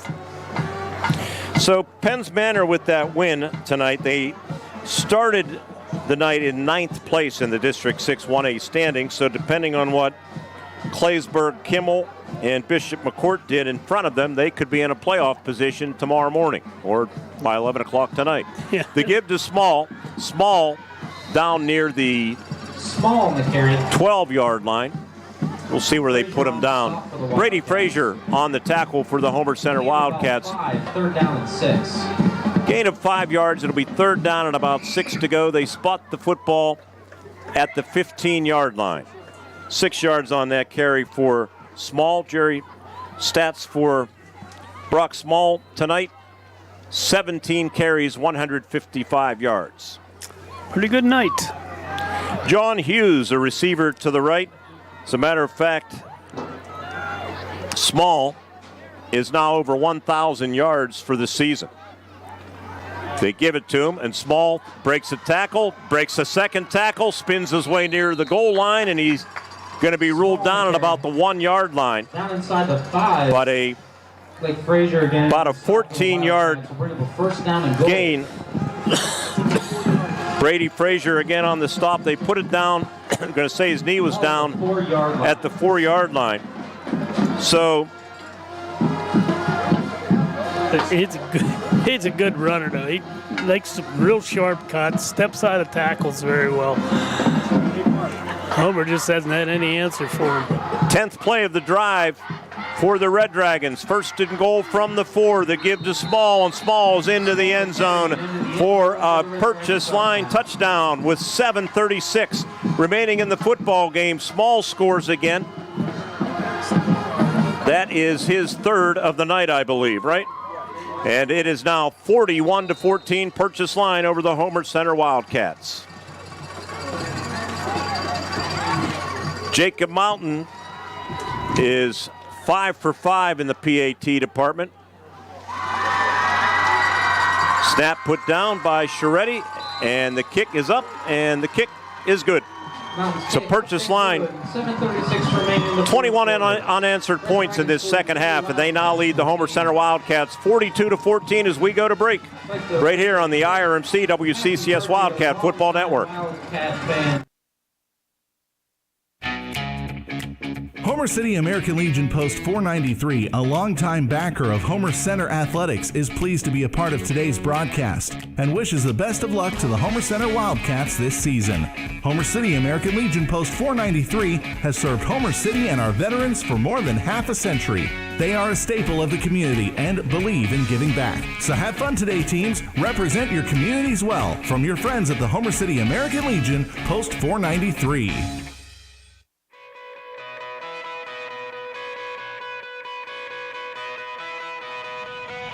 At Diamond Medical Supply, we're always on your team. No matter your sport, you can count on our support. With braces, bandages, biofreeze, and so much more, all to keep you in the game. We're a winning care solution, no matter what you play. Diamond Medical Supply, keeping you healthy this season because we care about care.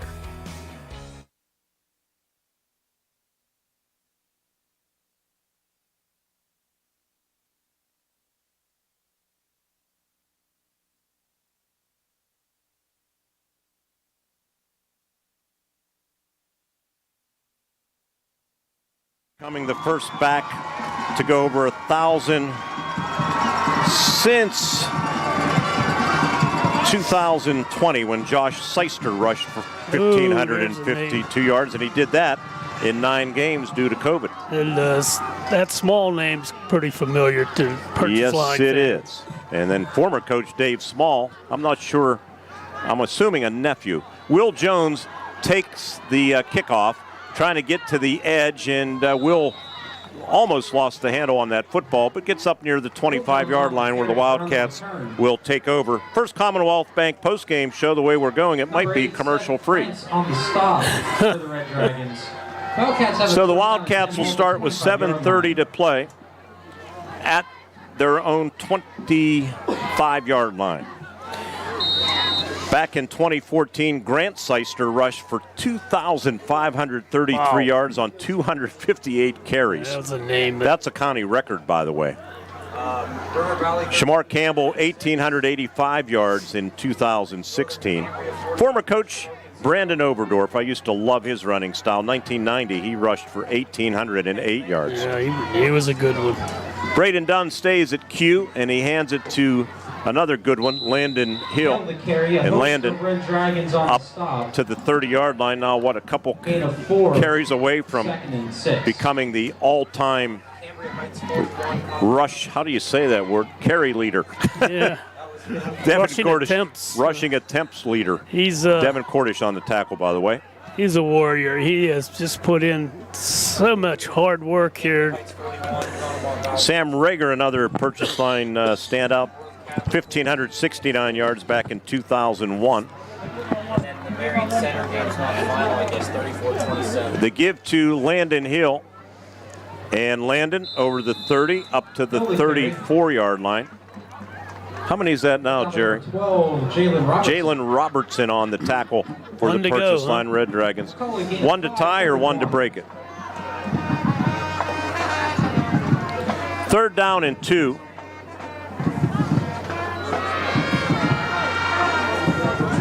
He's now rushed 23 times for 134 yards.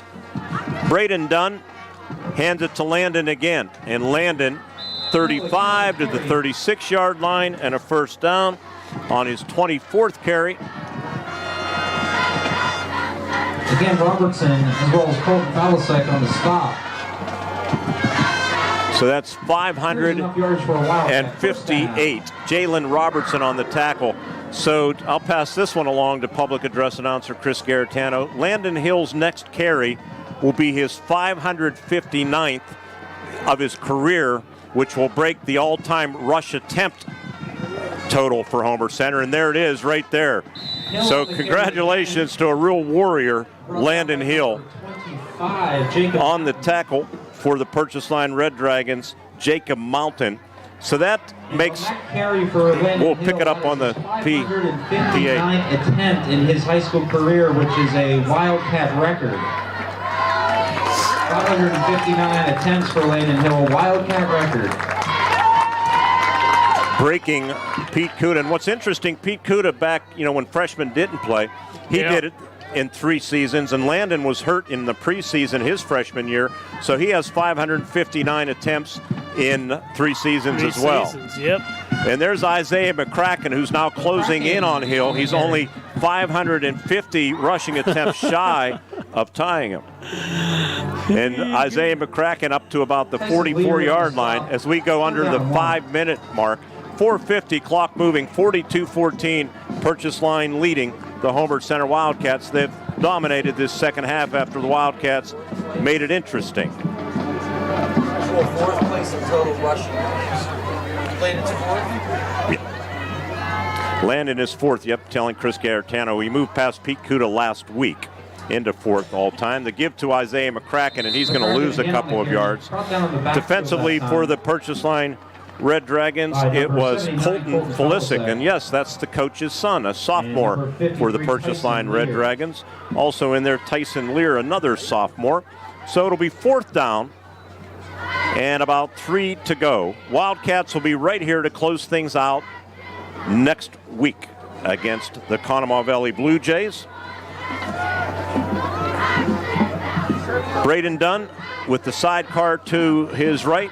Isaiah McCracken, and Dunn hands it off. McCracken first down and spins his way into Red Dragon territory as they try stripping the ball away. But it's going to be a gain of 12 or 13 yards for Isaiah McCracken. McCracken, a junior, 5'9", 221, younger brother of former standout Bossa McCracken. Victor Bartlebaugh on the tackle. 13-yard gain. And timeout called by Homer Center. With 3:45 remaining in the football game, it's Purchase Line 42 and the Homer Center Wildcats 14 on the WCCS Wildcat Football Network. The Homer City Area Athletic Booster Club was founded 65 years ago to support and sponsor a startup midget football program. Some 65 years later, the Boosters have grown and now serve as the primary recreational arm of the Homer Center School District, sponsoring various sports such as baseball, softball, elementary boys and girls basketball, and yes, Bears football remains the foundation for our Varsity Wildcats program, teaching the basic skills to our children. Go Bears and go Wildcats from the Homer City Area Athletic Booster Club. Introducing the new Colonial Advantage at Colonial Auto Group. Our complimentary program with every new and used vehicle. 1 year of no-charge maintenance, meaning you can enjoy your new vehicle and let us take care of the rest. Plus, a lifetime warranty. That's a $2,500 value. The Colonial Advantage program is our way of giving you peace of mind with every Colonial vehicle purchase. Colonial Auto Group, home of the Colonial Advantage. Visit shopcolonialcars.com.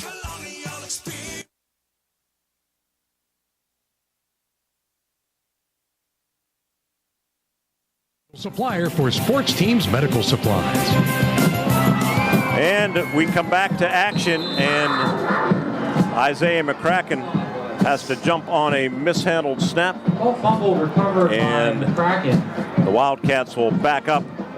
Clock moving, 3.5 minutes. I think everybody looking forward to triple zeros, to be honest about it. Pretty much all second unit people in there. I like the Wildcat look word. I hope they use that more often. Black jerseys, white pants. Look nice. I don't think they've used that before, have they? I like the all-white look. look. To my recollection, no. See who's in there at quarterback. Is that young Arone at quarterback?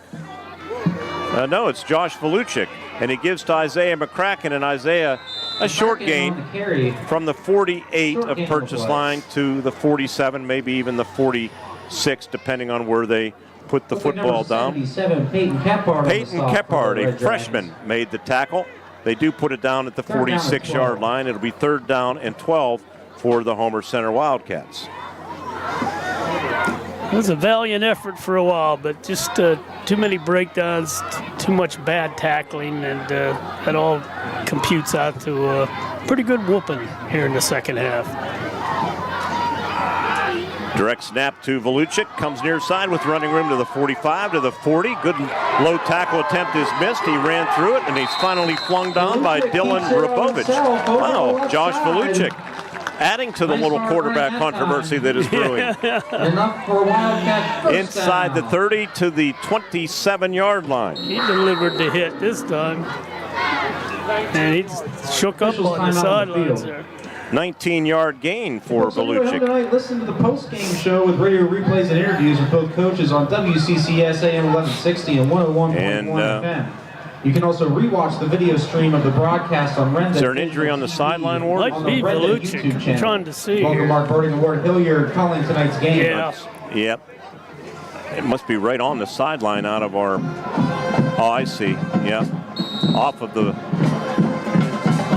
No, it's not off the playing field. I guess we're ready to go. Brady Frazier back in there at quarterback. Line of scrimmage, the 28. And they give it to McCracken, makes a cut. 25-yard line, dragged down at the 24 by Marsh. Sean Marsh, a sophomore for the Purchase Line Red Dragons. And we have reached the 2-minute mark of this football game. 42-14 Purchase Line. I'd like to remind everyone that next week is Red Ribbon Week. Our students want to promote this year's theme. Second down brain and live drug free. From the 24-yard line of the Purchase Line Red Dragons. They're going to win back-to-back games against Homer Center after losing 11 straight. Pretty impressive win, too. There's a mix-up, and the ball bounced on one hop right back to Isaiah McCracken, and he's going to be tackled for a loss from the 24 back to about the 26-yard line, I think, is where they're going to put it down. McCracken to carry. Just set France in on the stop. Looked like two guys reaching for the ball at the same time. Ward, I see your security has arrived for your exit. Oh, yes. Your escort has arrived. Jerry, the limo is warming up. Our statistician, Jerry Rossai, the only sponsored statistician in Western Pennsylvania. The give to McCracken, a little hesitant that time, Isaiah running, and Jacob Mountain had a hold of him. He gains maybe yardage back to the 24-yard line. We are under a minute to go in the football game. 21-14 was the score at the half, and Purchase Line has put 21 unanswered on the board here in the second half. And they're going to win this thing 42-14, apparently.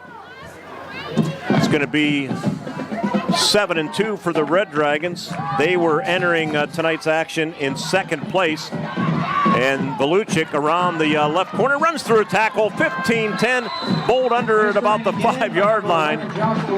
Coming across the way for Purchase Line, making the tackle was Dylan Rabovich. Sean Voluchik. Good effort, good run. A lot of speed there. I'm seeing a lot of speed on him. Josh, that is Josh, right? Oh, Sean Voluchik. I'm saying Josh, and it's Sean. See? My bad. I apologize, Sean.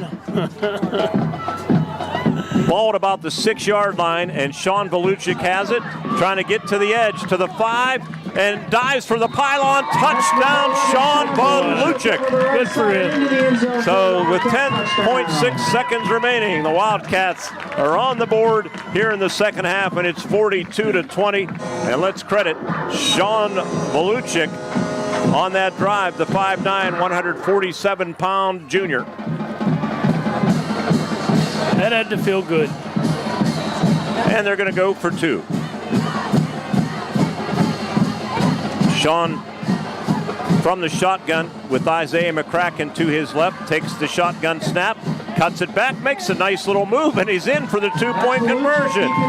Well done, Sean Voluchik. And with 10.6 seconds remaining in the game, I will not say stop. I will not say stop the press, but it's 42-22. Purchase line over the Homer Center Wildcats. We'll come back to wrap things up, have a Wildcat kickoff when we return on the IRMC WCCS Wildcat Football Network. Robindale and its affiliated companies are proud to be a sponsor of all student athletes in the area. For nearly 2 decades, Robindale has been cleaning up refuse coal piles that dot and scar the western Pennsylvania landscape.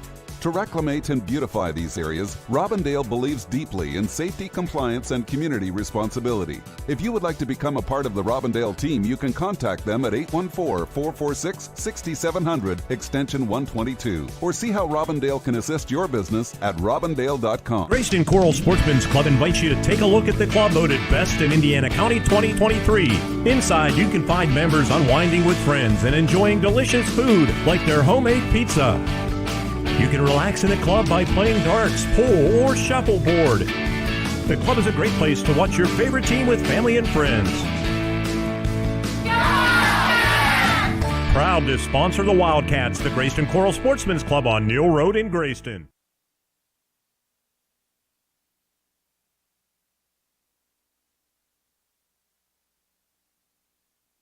At Memorial Field, Brady Frazier has it teed up, 11 seconds left in the game. And Frazier's squib kick hits an up man, and the Wildcats, Frazier has it. It caromed back to him, and it will be Homer Center ball. So, one more opportunity.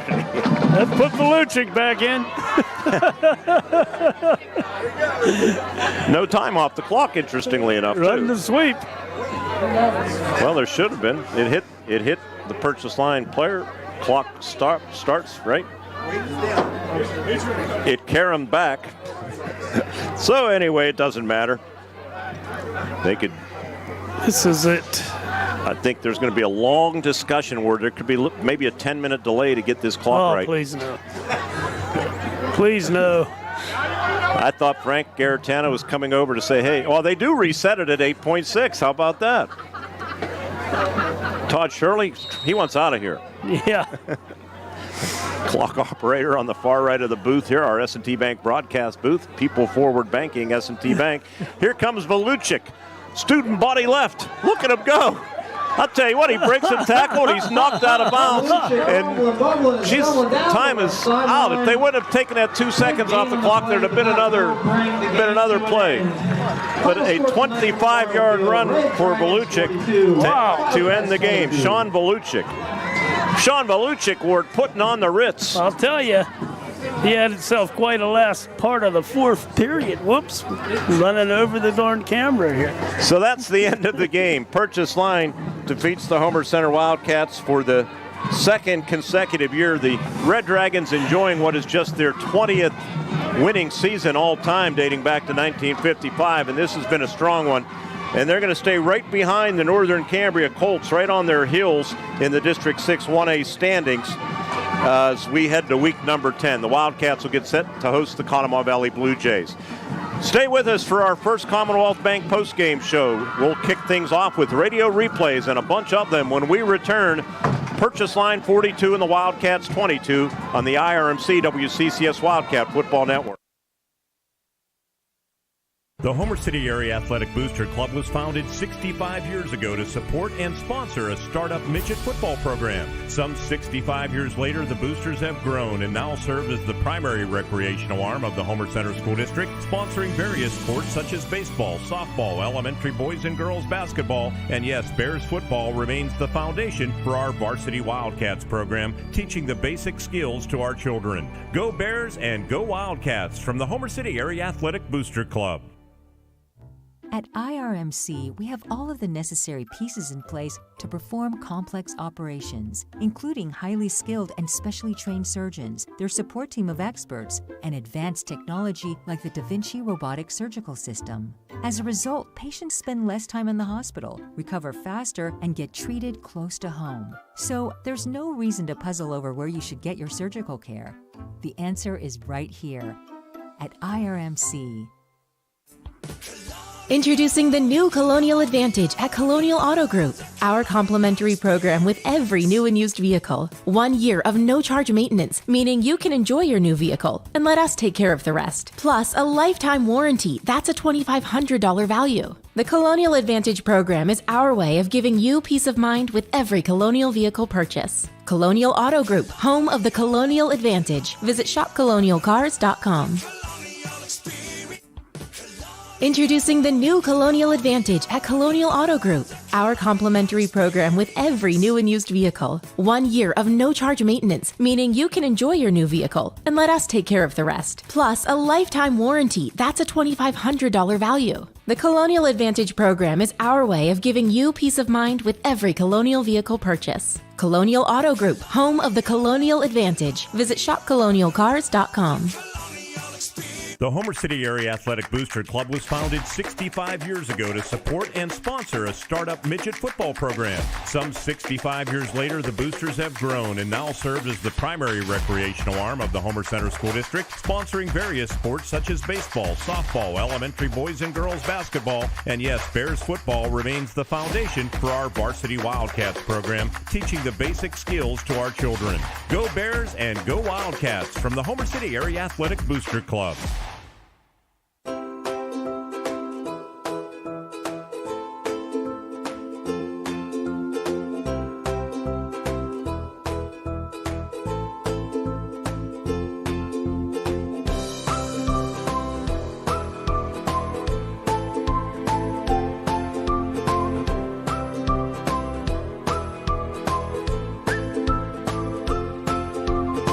Milk every moment.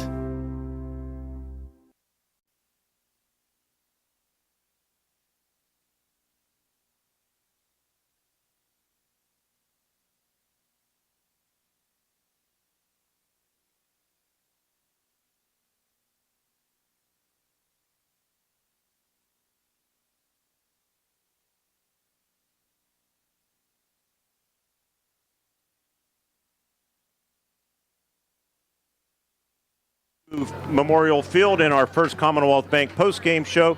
Penn's purchase line improves to 7-2. The Wildcats drop to 2-7, a 42-22 purchase line Red Dragon victory here tonight as they stay right on the heels of the Northern Cambria Colts, who also won. They are the top two teams in District 6-1A. We're going to take you through the game with radio replays, and we'll do that right now, courtesy of Michael Burdig. Michael? Robertson in the backfield, and they give it to him up the gut in a gaping hole opened up by Xander Stifler and the center Dylan Bouch, and the purchase line Red Dragons draw first blood, driving 59 yards. It's 6-0 purchase line over the Homer Center Wildcats, and they hit a big third and then fourth down conversion along the way. Pistol formation, and they give to Brock Small into the secondary to the 50, 45, 40, 35, 30, heading right toward the goal post down the center of the field, and he takes it 54 yards for a purchase line touchdown, and the Wildcats get victimized for a touchdown on a play over 40 yards for the 18th time this season, and there's 13 on the board for purchase line with 4:13 to go. It's 13-0. The give to Hill, runs into his own man, bounces it outside, 10-5, right pylon, touchdown! Landon Hill's 10th of the season. And the Wildcats are on the board. They take advantage of the short field, and with 9:27 left in the first half, it's now purchase line 14, and the Wildcats 6, Landon Hill back at it again. Handoff, run. Touchdown, Jalen Robertson, his second touchdown of the night. And the Red Dragons have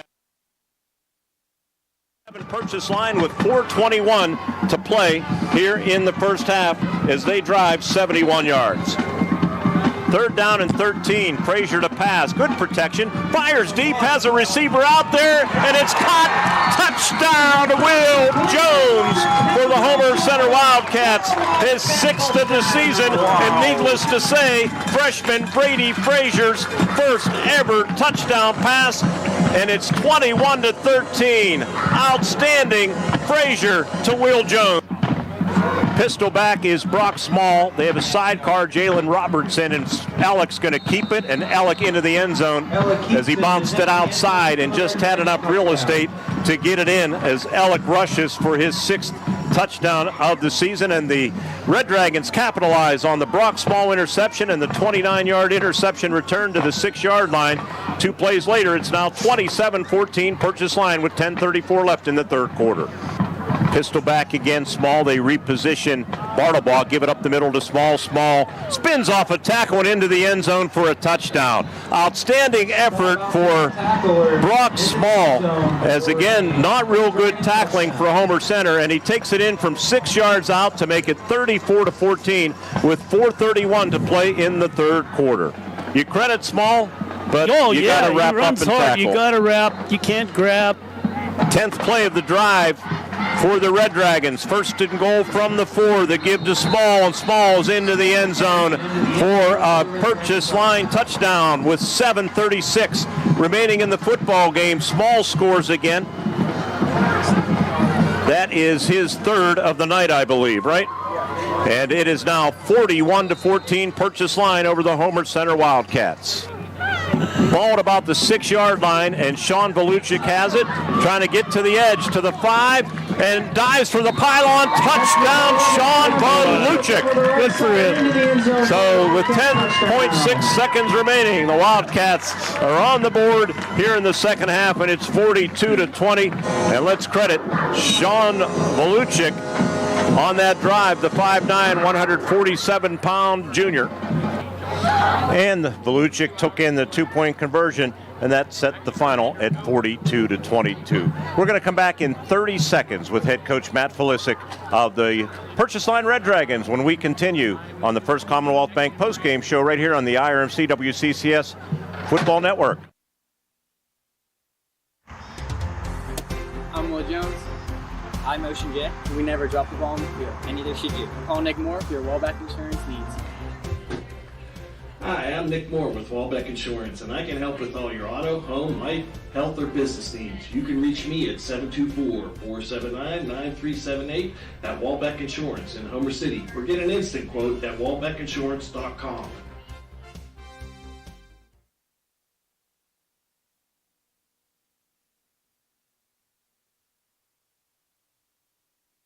Commonwealth Bank postgame show continues on WCCS, AM 1160 and 101.1 FM, and online at WCCSradio.com with the voice of the Wildcats, Mark Burdick.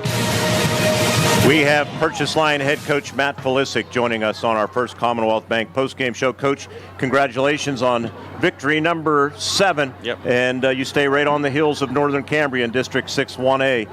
Assess your team's performance tonight. I thought it was pretty good. Obviously, we got a win. That's the most important thing. Everyone stayed healthy. And first half, I wasn't happy with how we played. They had that big pass, which, we had a sophomore covering him, and he's a young kid, the receiver also, and he made a great catch. But, just little things we got to clean up. It was an overall, I'm excited for the kids. We got some things done we wanted to do. Ran a couple of new wrinkles just to see if we can do it, and it was pretty successful. So very proud of what our kids did tonight. Started out of the gate quick. They deferred, and you took the ball and marched 59 yards on 8 plays, and you got things going early. Brock Small, he was just getting started. He had a big night, but he got you off and running on a 24-yard run to their 31-yard line, and then a big pass play to Jalen Robertson took you down to the 4-yard line. So it was good to get out to a good, strong start tonight. You led 14-0 after 1. Yeah, normally our kids like to defer, and I know Coach Page also likes to defer, and we lost the toss, so they deferred, and we got the ball, which was, I wanted the ball because I didn't know how the field would hold up, but it held up really well. And it was nice to get out there, get that first drive, get it down the field, and get some points on the board because, the last couple of weeks we've been struggling getting in the end zone. Another injury, and you guys can lean on each other, cry on each other's shoulders maybe with all of these injuries. They lost their backup quarterback, Braden Dunn, at least for a while. He did return in the second half.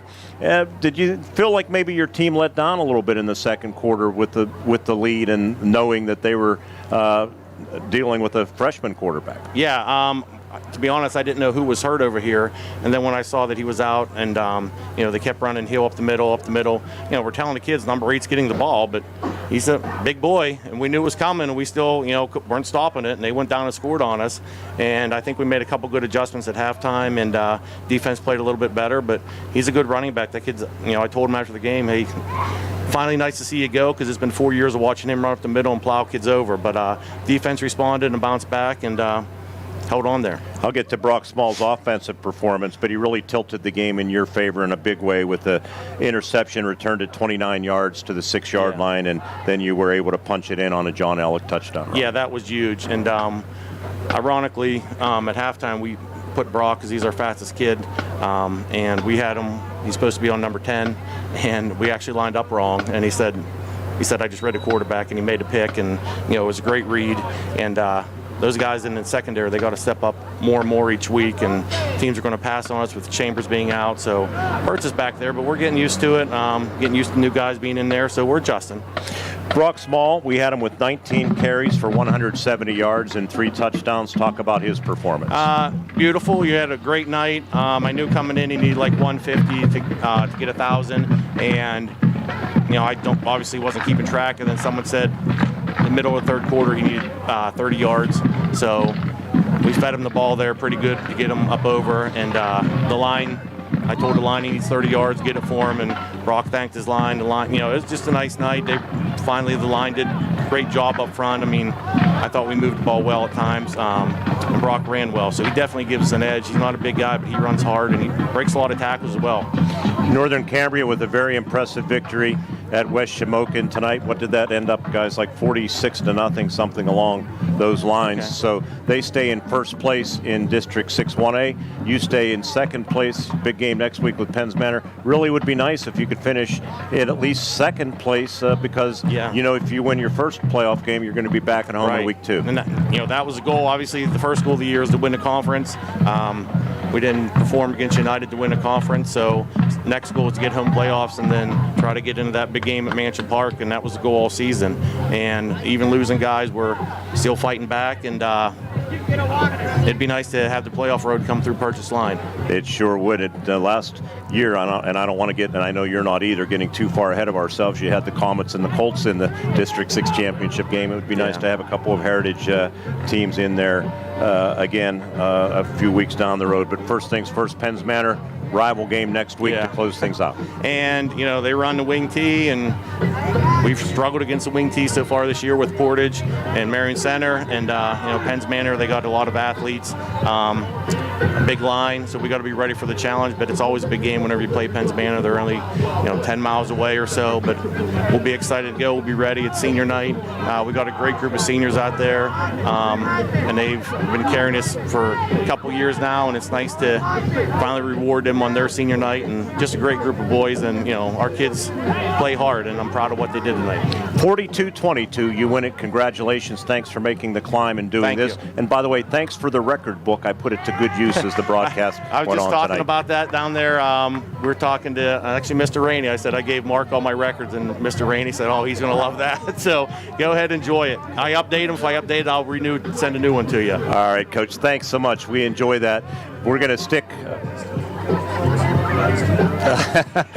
I said on the pregame show that Michael, you might cut the for Coach's Corner, but I said on the pregame interview with Coach Page there was a wildfire when we conducted the interview, because you two guys just blow smoke at each other. I love it. I love it. Yep, Coach Page, one of a kind over there. He's waiting next in line. Matt, congratulations. Thank you very much, Mark. All right. Matt Felisic, he'll be hunting tomorrow morning. That's right. So, by the way, we have an interesting bet that we made as we were conducting the interview. He's a big Penn State fan, and I'm Ohio State. I'll be at the game tomorrow. So next week when we video record our interview, of course, he had to cry and he needed points, So anyway, Penn State victory. I have to wear Penn State garb on the video interview next week, and the opposite if Ohio State comes up a victory. You know what would really be funny, though? Maybe he's into moral victories. I don't know, because if he wanted the 4 points, so if Ohio State wins by 2, I would still, by his rules, have to wear Penn State clothing, but believe me, I'll have some fun with that if that's the case. That's excellent.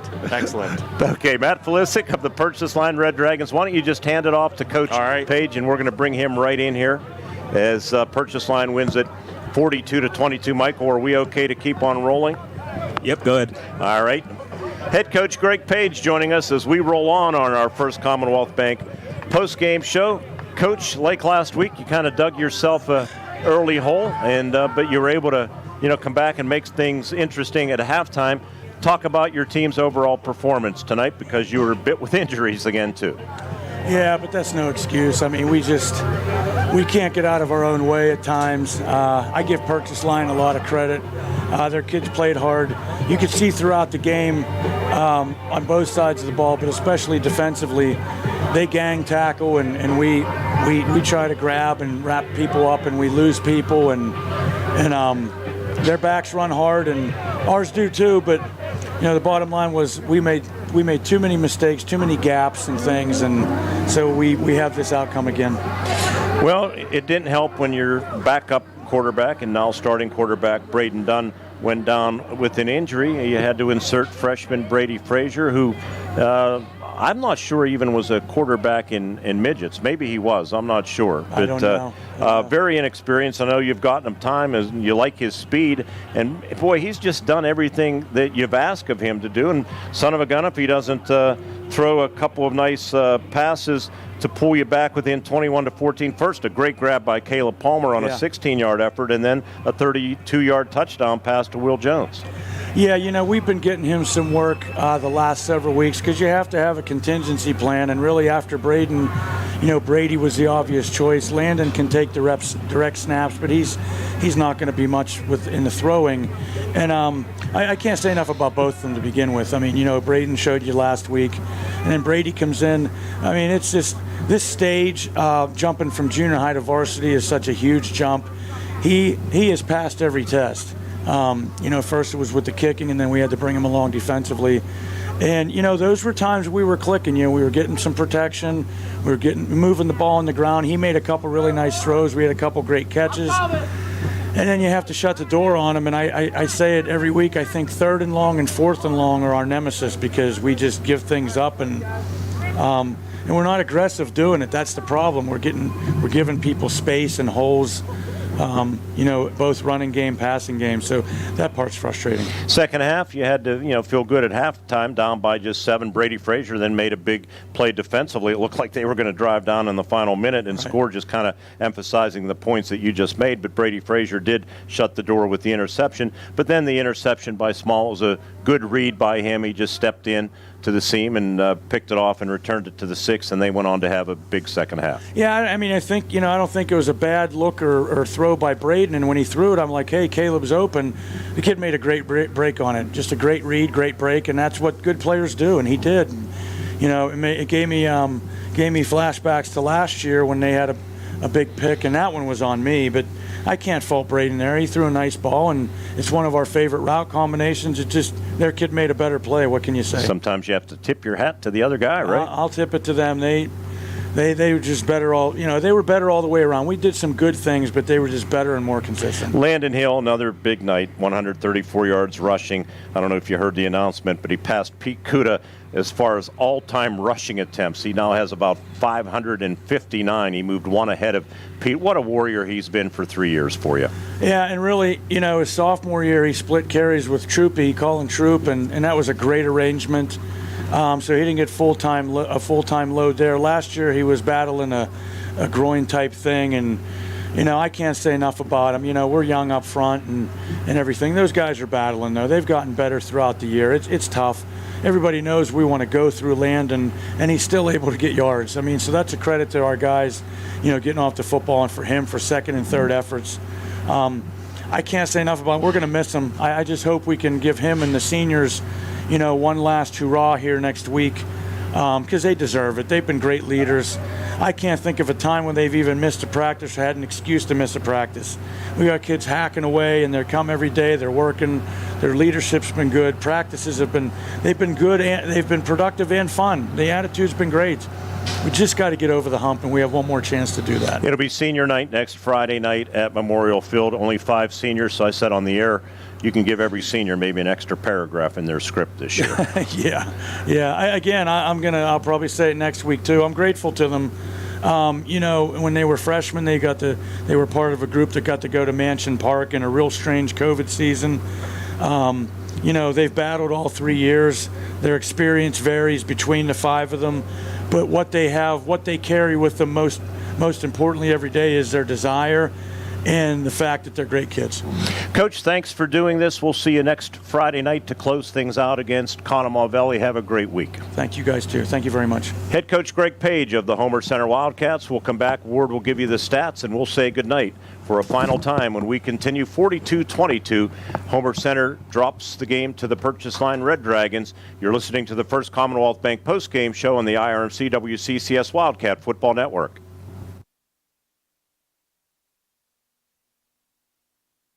Did you know Citizens Ambulance Service is there for you 24 hours a day, 7 days a week? Did you know the annual Citizens Ambulance membership drive is starting? Be on the lookout for membership renewal envelopes in your mailbox. To become a new member, it's super easy this year. Look for the QR codes in the community. Just scan the code and it will take you to the membership page. Household memberships help cover the cost of being ready 24/7 for the community. Becoming a new member is easy this year. Citizens Ambulance Service, community support makes it work.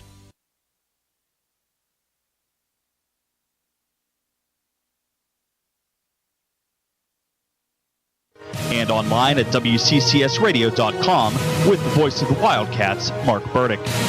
All right, 42-22, Purchase Line wins it. We're going to zoom in on you as you zoom in on those stats. And I know total yardage, there was not a very big separation in this football game, despite the 20-point outcome in Purchase Line's favor. Yes, surprisingly not. But here's for Purchase Line. Ellick had 8 carries, 38 yards, and a touchdown.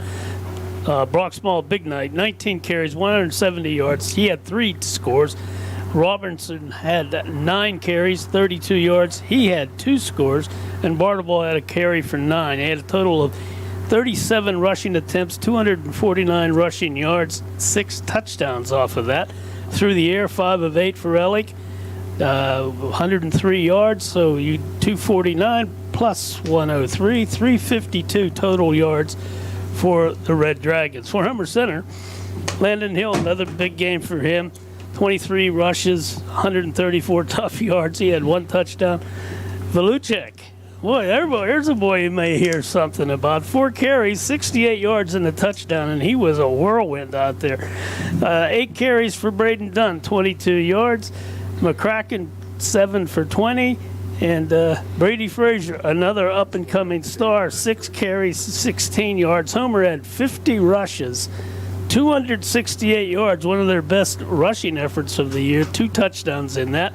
Through the air, 3 of 9 for the quarterbacks, 1 interception, 1 touchdown pass, 57 passing yards.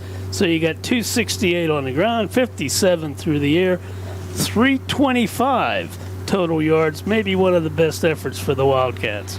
All right, so out-of-town scoreboard. And, John, I don't know what I hit here. Maybe you can get that back up for me as we look at our mobile device here with the out-of-town scoreboard. Final score in the WPIAL, North Catholic 42, Indiana 6. Ouch. Big win for River Valley. Ward, they knock off United, hand them their first loss. River Valley 13, United Valley 6. A lot of points on the line there. Unfortunately, United Valley is going to drop out of that number 2 spot, I would suspect.